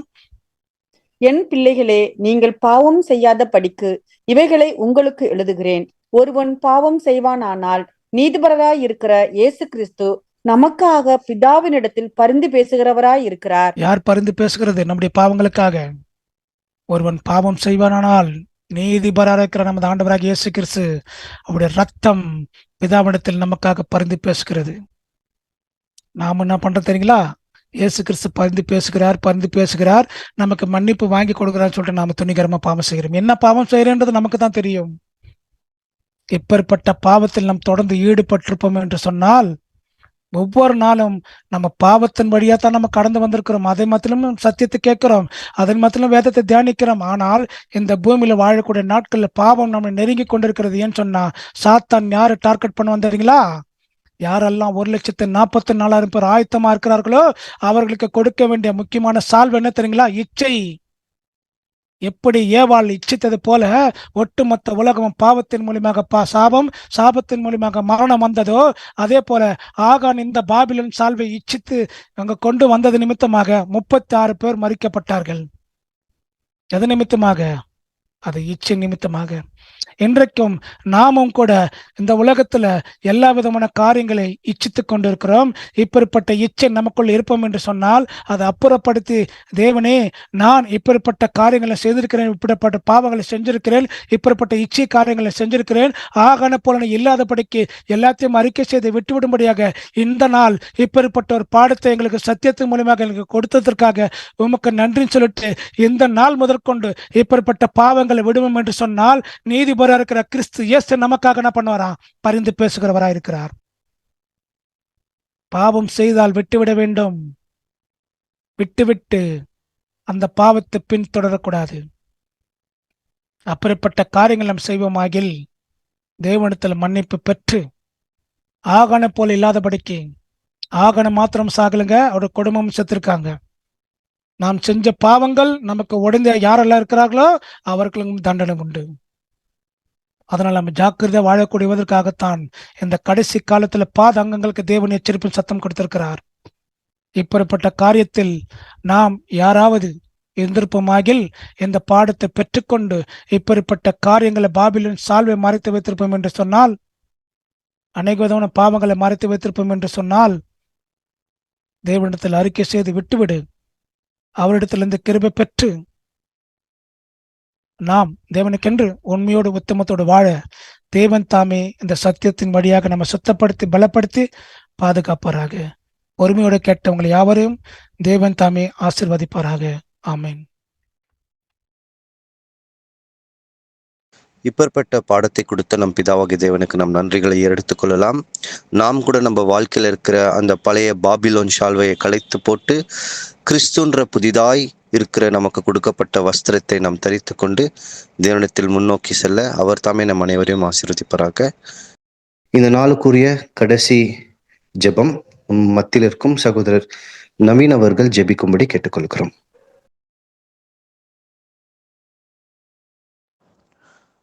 உன்னதங்களில் வாசம் பண்ணுகிற சர்வ வல்லமுள்ள தேவனே, அபிராமின் தேவனே, ஈசாக்கின் தகப்பனே, யாக்கோபின் தேவனே, அப்பா பிதாவே, இந்த நாள் முழுவதும் எங்களை கண்மணி போல எங்களை காத்து எங்களை போஷித்து எங்களை பராமரித்து வழிநடத்துவதற்காக ரொம்ப நன்றிகளை எடுக்கிறோம். இந்த நாளிலும் அப்பா நீங்க கொடுத்த மகா பெரிதான சத்தியத்துக்காக நன்றிகளை எடுக்கிறோம். பாபிலோனின் சால்வை குறித்து நாங்கள் அநேக காரியங்களை நாங்கள் வெளிப்படுத்துவதற்காக நன்றி தேவனே. அப்பா பிதாவே, இந்த ஒரு குணலட்சங்களை எங்களுக்குள்ள தவறான சிந்தனைகள் இல்லாத அளவுக்கு புது சிருஷ்டியோட சிந்தனைகள் நாங்கள் வளர்த்து கொண்டு அனுதினமும் நாளுக்கு நாள் கிறிஸ்துவின் சாயலாக நாங்கள் மாறி அப்பா எங்களையும் நாங்கள் அர்ப்பணித்து உமக்காக வாழ பிள்ளைகளாக எங்களை மாற்றி நடத்த வேண்டுமாய் கூட ஜெபிக்கிறோம் தகப்பனே. இந்த கூடிகையும் தொடக்கம் முதல் முடிவரை பிரசனம் எங்களோட கூட வந்து வழிநடத்துவதற்காக நன்றிகளை எடுக்கிறோம். வந்திருக்க யாவரையும் நீங்கள் ஆசீர்வதித்து நடத்துங்க. தடைப்பட்டிருக்க ஒவ்வொரு சகோதர சகோதரிகளையும் மறுபடியும் கூட்டி சேர்த்து இப்படியாப்பட்ட சத்தியத்தையும் அவங்களுக்குள்ள போய் சென்று சேர கிருபை செய்ய வேண்டுமாய் கூட ஜெபிக்கிறோம் தகப்பனே. அப்பா எல்லாவற்றையும் அன்பின் கருத்தில் ஒப்படைக்கிறோம். இந்த சிறிய ஒரு விண்ணப்பத்தை இயேசு கிறிஸ்துவின் நாமத்தினால ஜெபிக்கிறோம் ஜீவனுள்ள பிதாவே. ஆமென். ஆமென். Praise Lord brothers, praise Lord sisters. Thank you. Praise the Lord, brothers.